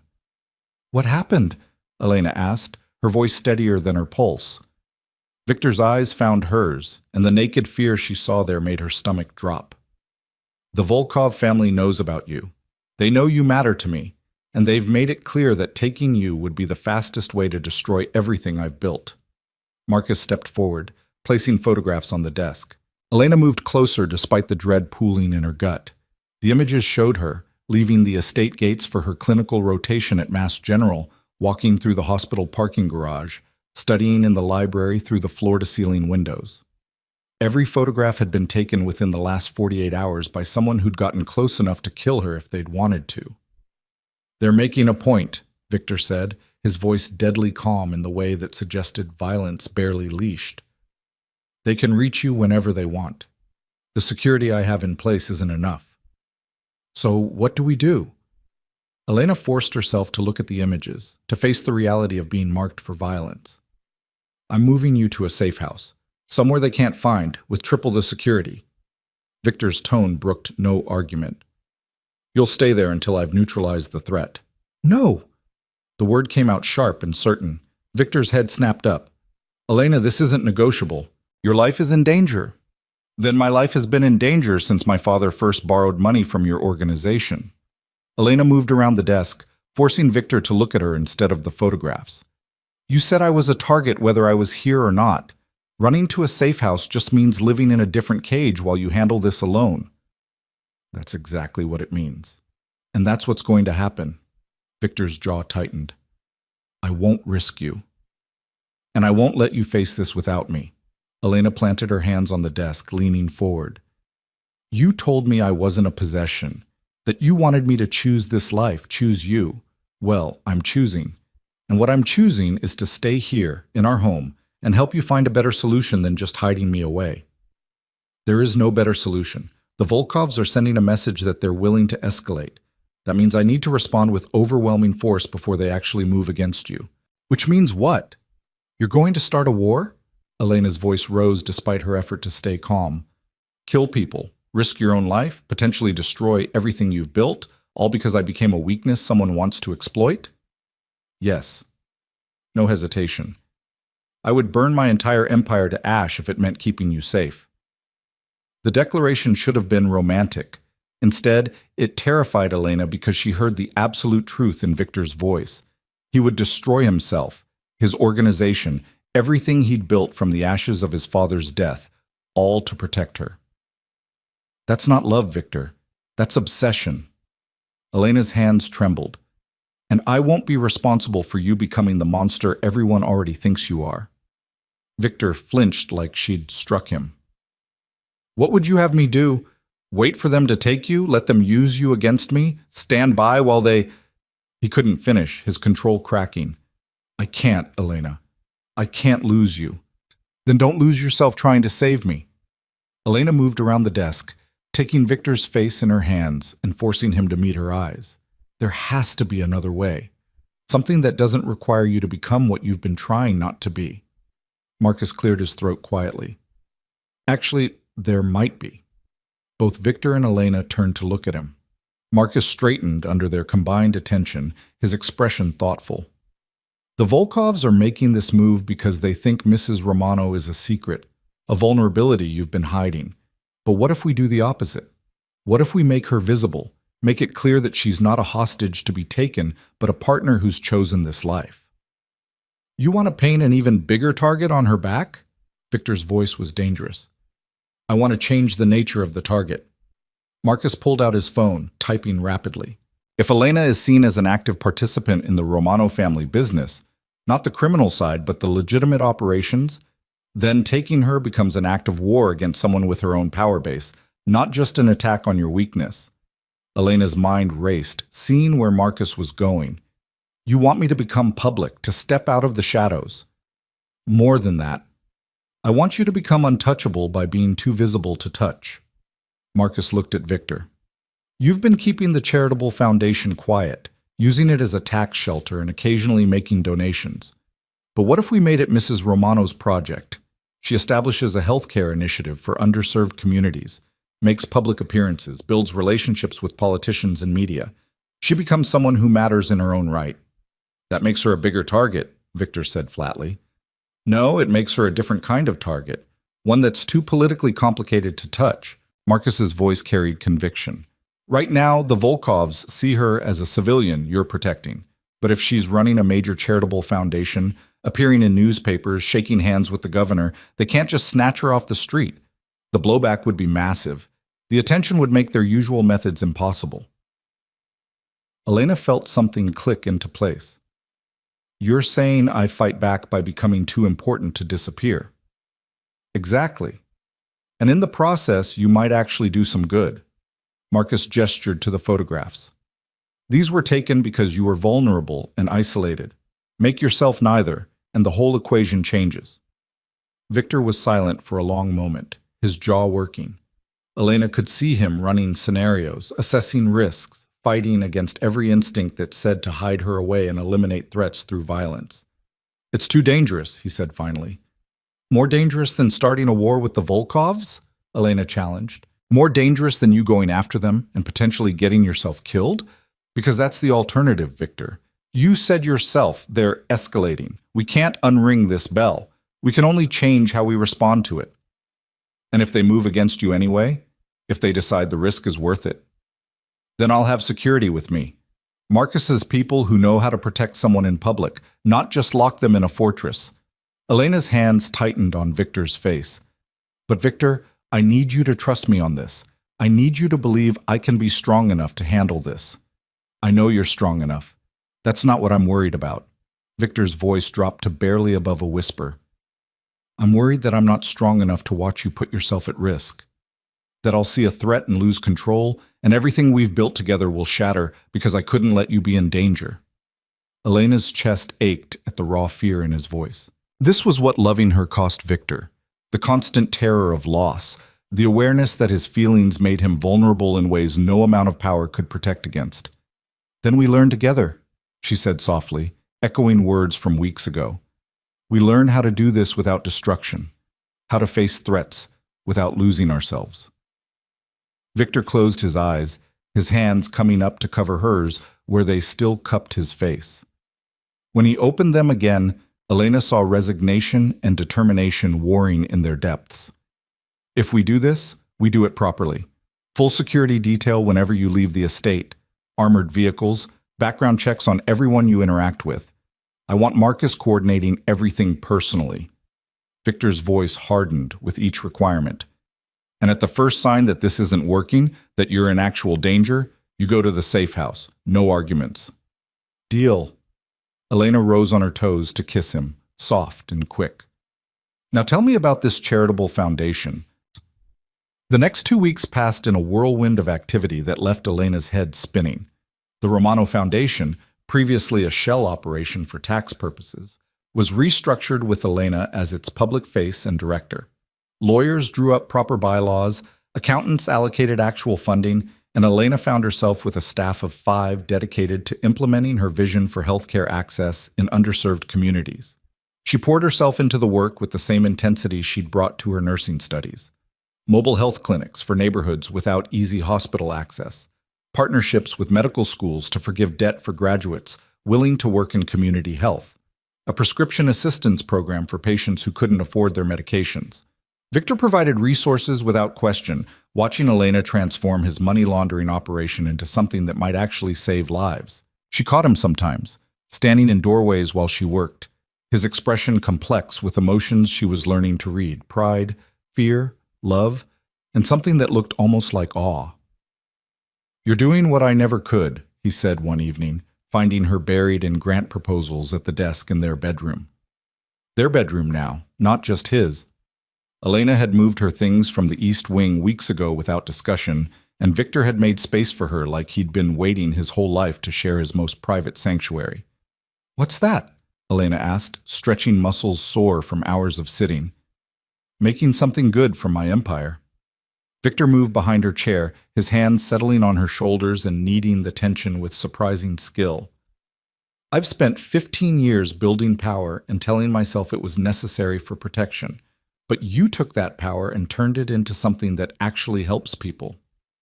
It's your money funding it. Money I made from gambling and protection rackets and investments in businesses that pay me to look the other way." Victor's hand stilled. "Elena, I'm not deluding myself about what I am, but watching you take the worst parts of my life and create something beautiful from them, it makes me think maybe I haven't completely corrupted everything I touch." Elena turned in her chair to face him. "You haven't corrupted me? Haven't I? You're using my blood money to fund healthcare initiatives. You're standing beside me in public as my wife, legitimizing everything I do. How is that not corruption?" "Because I'm choosing it with full knowledge of what it means." Elena stood, taking Victor's hands. "I'm not naive anymore, Victor. I know where the money comes from. I know what you do to maintain your power. And I've decided that if I can take those resources and use them to help people who need it, then that's worth the moral complexity." That's a dangerous philosophy. Maybe. Or maybe it's the only way to create change in a world that's already morally gray. Elena squeezed his hands. "I'm not asking you to become a saint. I'm just asking you to let me use your power for something good, to let this marriage be about more than just protection and possession."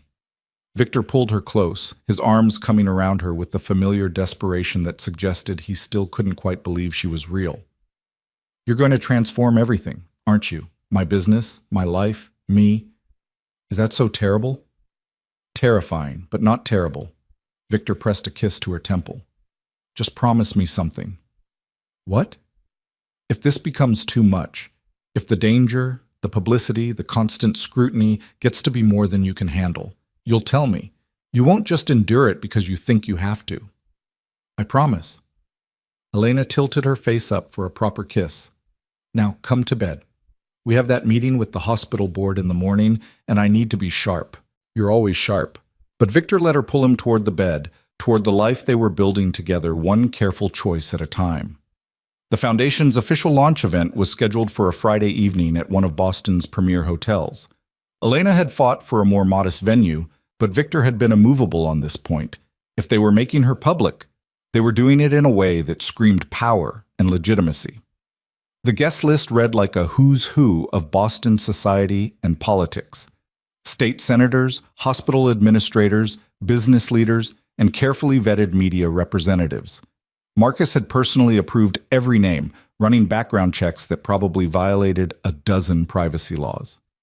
Elena stood in front of the bedroom mirror, smoothing down the deep blue gown Victor had commissioned for the occasion. It was elegant without being ostentatious, the kind of dress that suggested quiet wealth and serious purpose. Her hair was swept up, minimal jewelry except for the platinum wedding band she'd stopped resenting weeks ago. "You look perfect." Victor appeared behind her, devastating in a black tuxedo that probably cost more than a car. "Like you were born to stand in rooms full of powerful people and make them listen." "I feel like I'm about to throw up." "That's normal. I feel that way before every major negotiation." Victor's hand settled on her shoulders, his touch grounding. "But Elena, you're going to be brilliant. These people will love you because you're genuine in a world full of performance. You actually believe in what you're doing." "Do you?" Elena met his eyes in the mirror. "Believe in what we're doing?" "I believe in you. That's enough." Victor pressed a kiss to her bare shoulder. "Ready?" "No, but let's do this anyway." The hotel ballroom was stunning, all glittering chandeliers and floor-to-ceiling windows overlooking the harbor. Elena's hand tightened on Victor's arm as they made their entrance, feeling hundreds of eyes turn their direction. She recognized faces from news broadcasts, from hospital board meetings, from the social pages of newspapers she'd never had time to read. This was Victor's world, power and influence dressed up in evening wear and polite conversation. But tonight, Elena was claiming space in it as more than just his wife. The evening passed in a blur of introductions and carefully rehearsed talking points about the Foundation's mission. Elena found her rhythm after the first few conversations, her genuine passion for healthcare access cutting through the usual social script. Politicians asked thoughtful questions. Hospital administrators offered partnerships. Donors opened their checkbooks with enthusiasm that suggested the Romano name carried weight beyond just criminal reputation.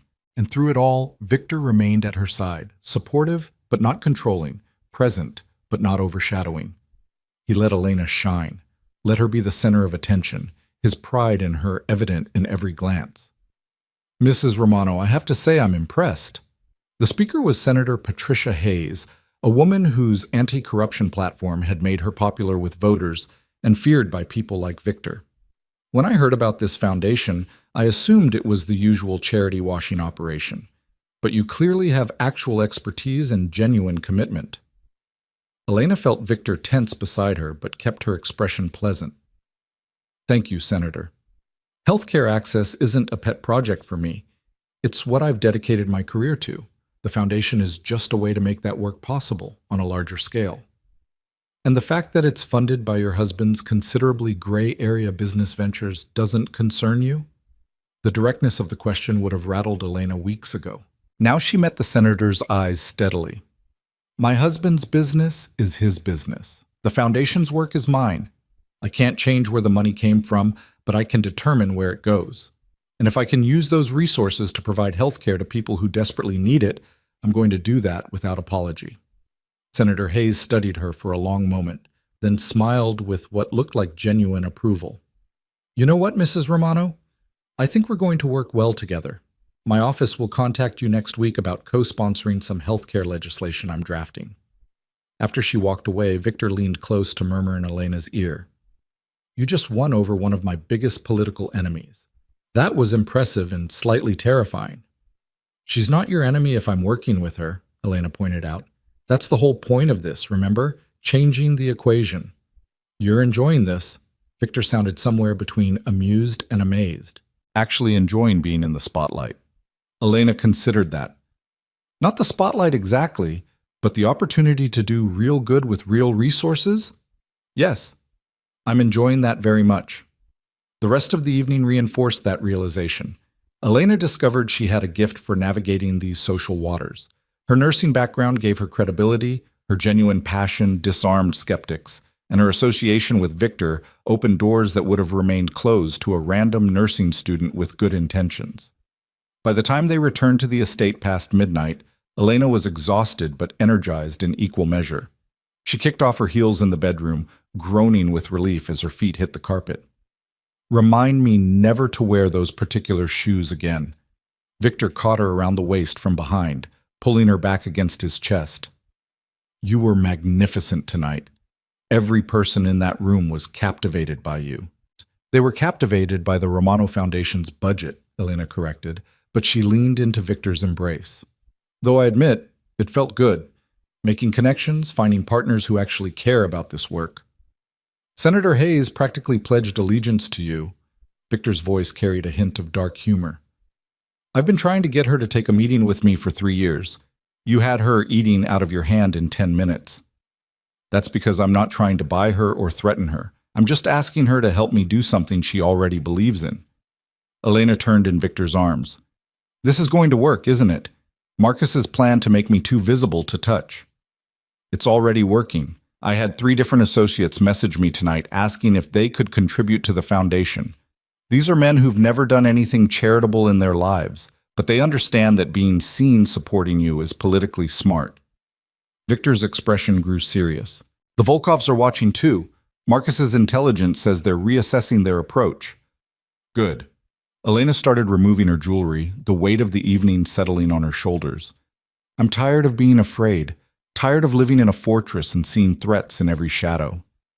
The threats are still real, Elena. Victor helped her with the necklace clasp, his fingers gentle against her nape. Tonight was successful, but it doesn't mean we can be careless. I know, but Victor, for the first time since you forced this marriage, I feel like I have some control. Like I'm not just surviving what you made me.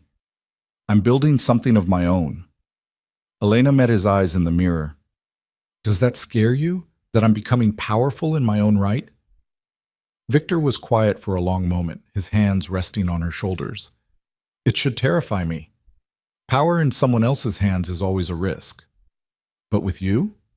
He turned her to face him. With you, it makes me feel less alone. Like maybe I don't have to carry everything by myself anymore. The vulnerability in his voice made Elena's chest ache. She pulled Victor down for a kiss that started tender and quickly deepened into something more urgent.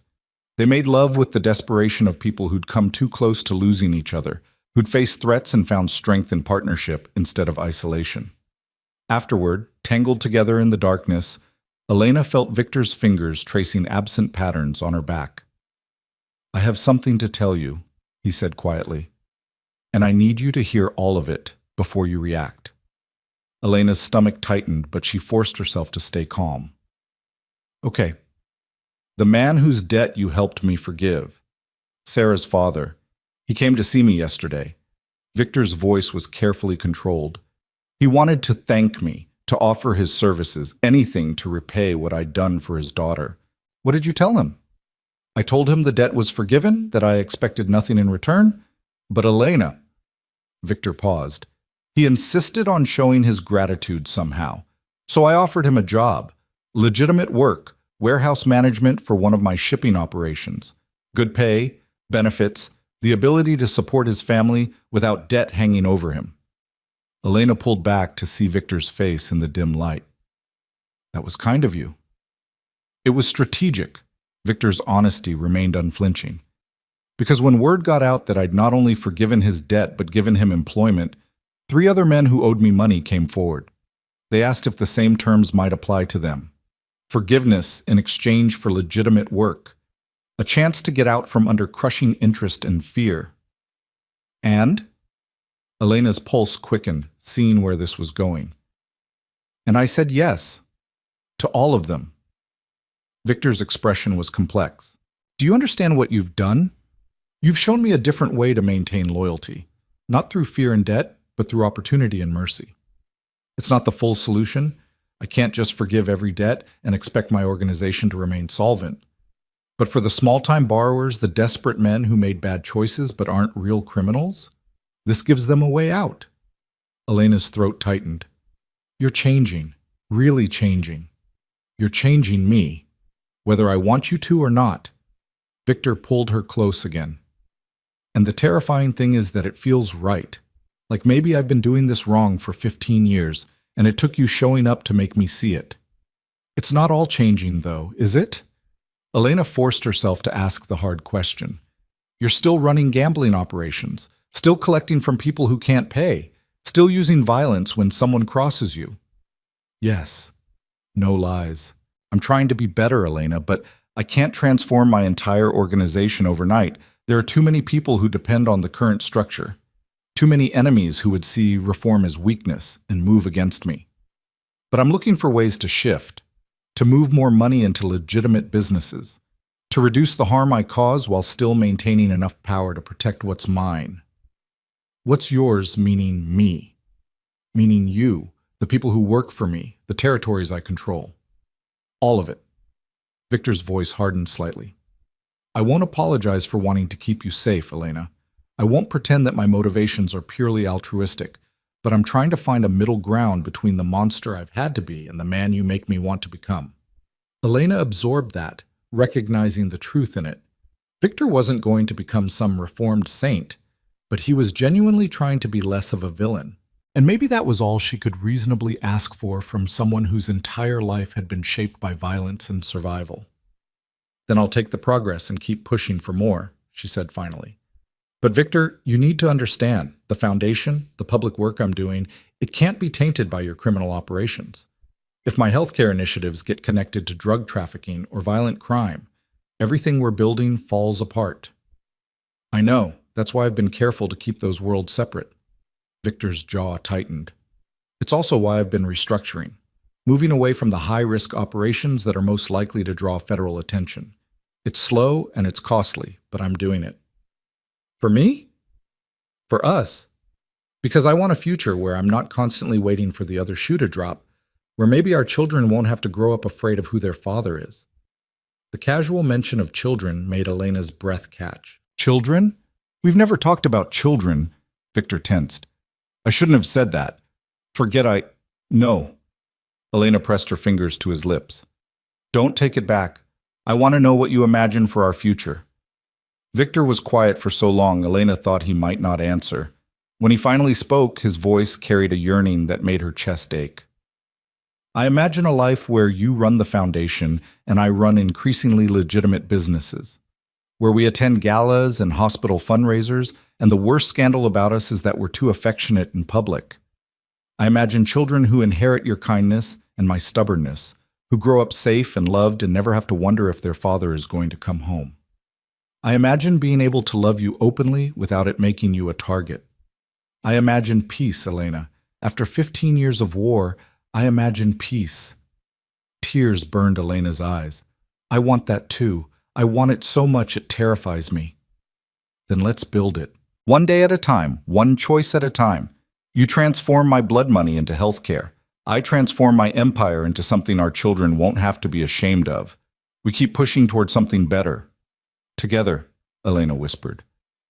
Together, Victor confirmed, sealing the promise with a kiss. The attack came 2 weeks later, sudden and brutal, and exactly the kind of escalation Marcus had warned about. Elena was leaving Mass General after her clinical rotation, Marcus and 2 other security personnel flanking her in the parking garage. The first Elena knew something was wrong was Marcus suddenly shoving her behind a concrete pillar, his body a shield as gunfire erupted through the space. The next 90 seconds were chaos. Marcus returning fire while shouting commands into his radio.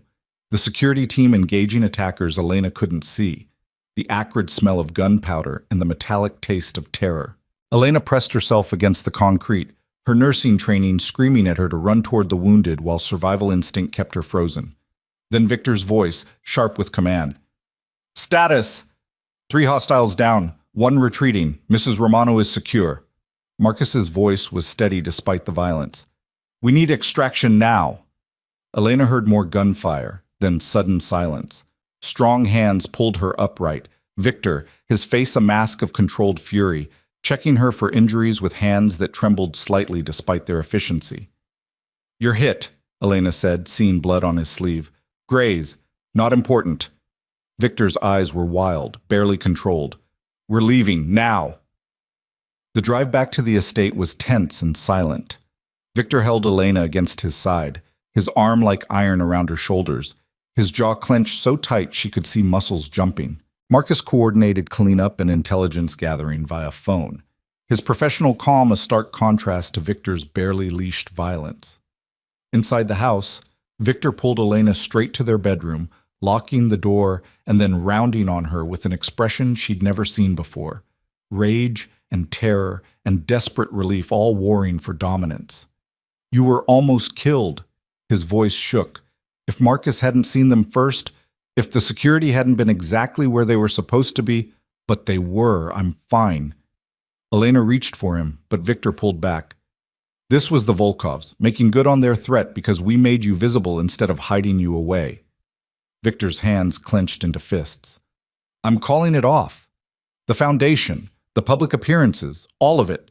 You're going to the safe house until I've eliminated every member of their organization. No. Elena's voice was firm despite her racing heart. Elena, this isn't a negotiation. You were shot at. They tried to kill you. And they failed because your security worked exactly like it was supposed to, because Marcus was prepared, because we knew this might happen and we planned for it. Elena moved closer, forcing Victor to look at her. This doesn't change anything except proving we need better security at the hospital. It changes everything. Victor's control finally broke, his voice rising. I can't lose you. I won't survive it. So if keeping you alive means locking you in a fortress and burning the Volkov family to ash, that's what I'm going to do. And what about what I want? Elena's voice matched his in intensity. I'm not a doll you can lock away for safekeeping, Victor.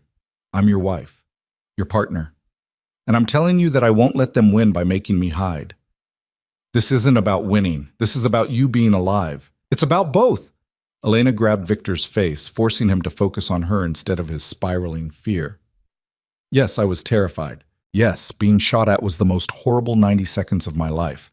But Victor, if we let them push me back into hiding, everything we've built, the foundation, my public presence, the protection that visibility gives me, all of it was for nothing. I don't care about any of that. I only care about you. Then care about what I need, which is to keep building the life we've started. To keep moving forward instead of letting fear make us retreat. Elena's voice softened. I know you're scared. I'm scared too. But we can't live our lives controlled by what they might do. Victor's expression crumbled, the controlled facade shattering completely. He pulled Elena against him with bruising force, his face buried in her hair, his whole body shaking. I can't lose you, he whispered. I survived my father's death. I survived 15 years of violence and betrayal. But Elena, I won't survive losing you. You've become too essential. You're the only thing keeping me human. Then trust me to keep myself alive. Trust your security. Trust that we're stronger together than they are. Elena held him just as tightly. And Victor? Make them regret this. Not by burning their organization to ash, but by proving that we can survive their worst and come back stronger. Victor pulled back, and Elena saw the exact moment when his fear transformed into cold calculation. The criminal mastermind reasserting control over the terrified man who'd almost lost the woman he loved. You want them to regret it? Fine. But we do this my way.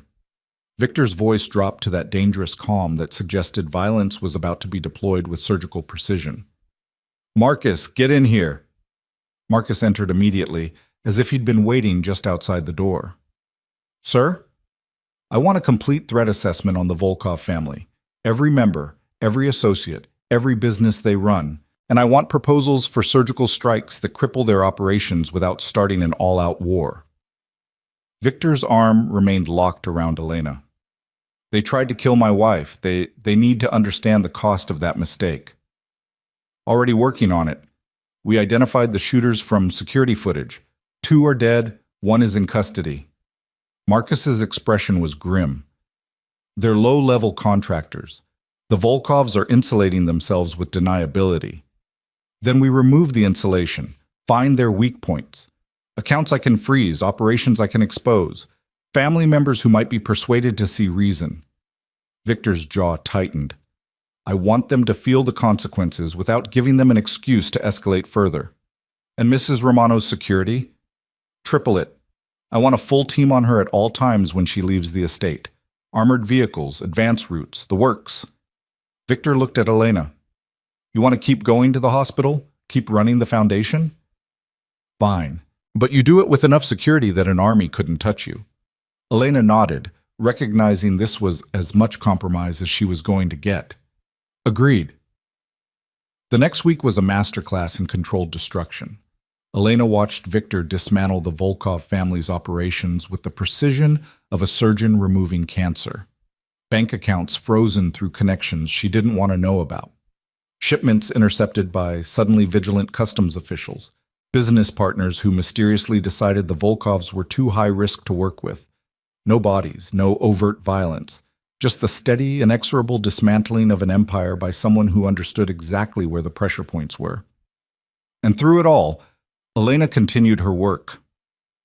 Hospital rotations with a security team that made other doctors do double takes. Foundation meetings where Marcus's people swept rooms for threats before she entered. Public appearances carefully choreographed to minimize risk while maximizing visibility.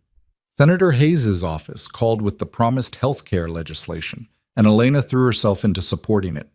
Testimony at committee hearings, meetings with advocacy groups, media interviews where she spoke passionately about healthcare access, and carefully avoided any mention of her husband's business. She was becoming exactly what Marcus had envisioned. Too important, too visible, too politically connected to simply disappear. And in the process, she was discovering that she had a talent for this work that went beyond just her nursing background. 2 months after the parking garage attack, Victor called Elena into his study with an expression she couldn't quite read. When she entered, she found him holding a tablet displaying a news article. "The Volkovs are done," he said without preamble. Dmitry Volkov is negotiating a plea deal with federal prosecutors on RICO charges. His organization is collapsing. They're not a threat anymore. Elena felt something tight in her chest finally release. How? I may have provided certain evidence to certain federal agents, along with testimony from people who suddenly found their conscience after the Volkovs could no longer protect them. Victor's expression was carefully neutral. It's cleaner this way. They go to prison, their organization dissolves, and I don't have their blood on my hands. You destroyed them without killing anyone. I destroyed them the way you would have wanted me to, with strategy instead of violence. Victor set down the tablet. It doesn't make me a good man, Elena. I still used illegal methods, still manipulated the legal system, still ruined lives, but at least no one died. Elena moved around the desk, understanding the significance of what Victor was telling her. He'd found a way to eliminate a threat without becoming the monster he'd spent 15 years trying to not be, for her. Because she'd asked him to be better. This is progress, she said softly. This is survival with slightly less bloodshed. Victor pulled her into his lap, his arms coming around her with familiar possessiveness. Don't make me a hero for choosing prison over murder, Elena. The bar should be higher than that. The bar is higher, and you're working toward meeting it. Elena kissed him, soft and lingering. I'm proud of you. Victor's expression cracked, vulnerability flooding through the careful control. Say that again. I'm proud of you. For finding another way. For trying to be better even when it's harder. Elena cupped his face in her hands. And Victor, I love you. The words hung in the air between them, significant because Elena had finally reached the point where she could say them with certainty. Not gratitude dressed up as affection, not Stockholm Syndrome masquerading as love. Actual love for the complicated, dangerous, surprisingly tender man who'd forced his way into her life and then spent months proving he could be worthy of her choice to stay. Elena, Victor's voice broke. I love you, she repeated. Not despite who you are, but because I've seen who you're trying to become, because you gave me partnership instead of possession, because you're learning to choose mercy when violence would be easier. I love you, Victor Romano, completely. Finally, without reservation. Victor kissed her like she was air and he was drowning, like those words were the only thing keeping him tethered to humanity. And when they eventually came up for air, his eyes were wet with unshed tears. I've been waiting 2 years to hear you say that. I know, I needed to be sure it was real. Elena smiled. But it is. This is real. What we've built together, it's real. Then marry me. Victor's voice was soft but certain. Really marry me.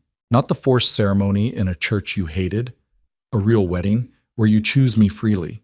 Where we make vows that mean something because you're giving them willingly. Elena's breath caught. We're already married. Legally. But Elena, I want you to marry me because you want to. Because you love me. and you're choosing this life with full knowledge of what it means. I want to kneel before you and ask you to be my wife, and have you say yes because you mean it."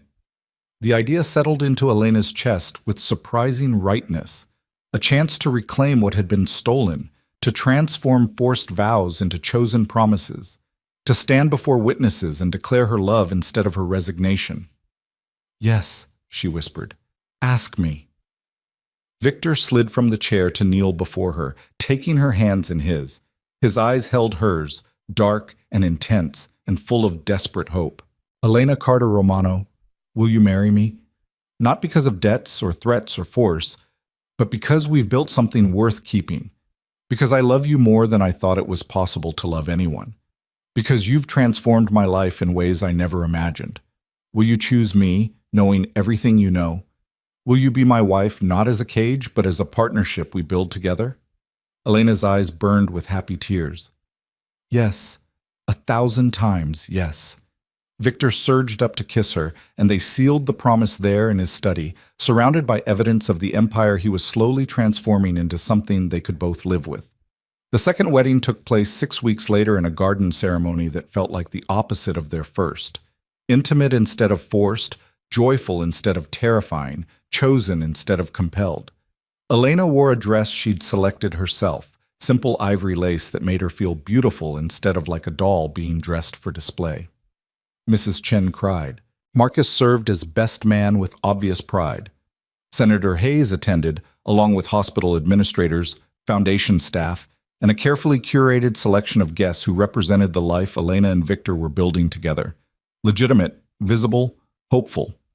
And when the officiant asked if Elena took Victor to be her husband, she said yes with a voice that carried absolute certainty. When Victor slipped a new ring onto her finger, a delicate band with small diamonds that caught the light, his hands were steady. "I married you twice," he whispered during their first dance.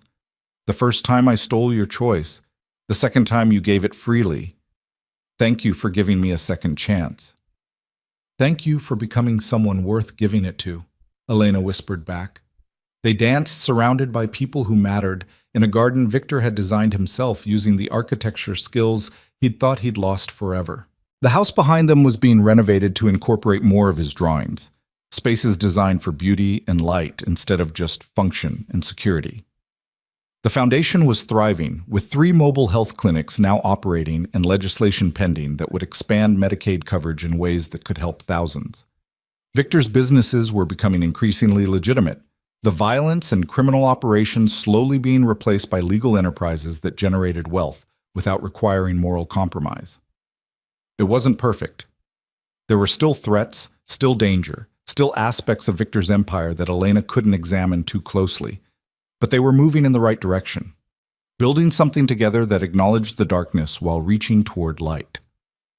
As the evening wound down and guests departed, Victor pulled Elena close on the dance floor that had been set up in their garden. "Happy?" he asked softly. Elena looked around at the life they'd created, by force initially, but increasingly by choice. At the foundation that bore her vision, the guests who respected her work, the husband who'd learned to value her agency as much as his desire to protect her.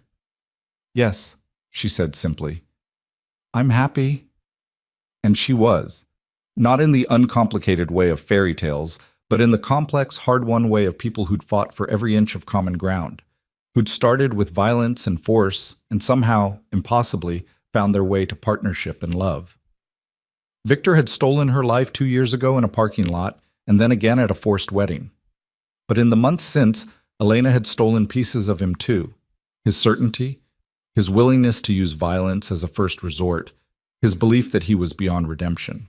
They'd transformed each other, criminal and healer, captor and captive, eventually becoming something neither had expected, partners navigating impossible circumstances, and finding that love could grow even in soil fertilized by broken choices and stolen agency. As night fell and Victor led her inside their home, Elena looked back once at the garden where they'd married for the second time, where she'd chosen him freely after everything. Some loves were simple and easy, some were complicated and earned, and some began in darkness but found their way to light through sheer stubborn determination to become better than what circumstances demanded. Elena had all 3 now. The simple love of partnership. The complicated love of truly knowing someone's flaws and choosing them anyway. And the hard-won love of transformation, two broken people forging something whole from the shattered pieces of what they'd been. She wouldn't have chosen this path if given the option 2 years ago. But standing here now, with Victor's hand in hers, and a future stretching ahead that they could build together, Elena found she wouldn't trade it for anything. Not the forced beginning, not the painful middle, not this chosen ending that was really just a beginning of something new. This was their story. Imperfect, complicated, occasionally dark, but ultimately theirs. Built not from fairy tale romance, but from hard choices and harder compromises. From learning to trust when trust seemed impossible. From finding love in the space between possession and partnership. And as Elena followed Victor inside to the life they'd chosen together, she carried no regrets. Only hope for the future they'd keep building, one day at a time, one choice at a time, together.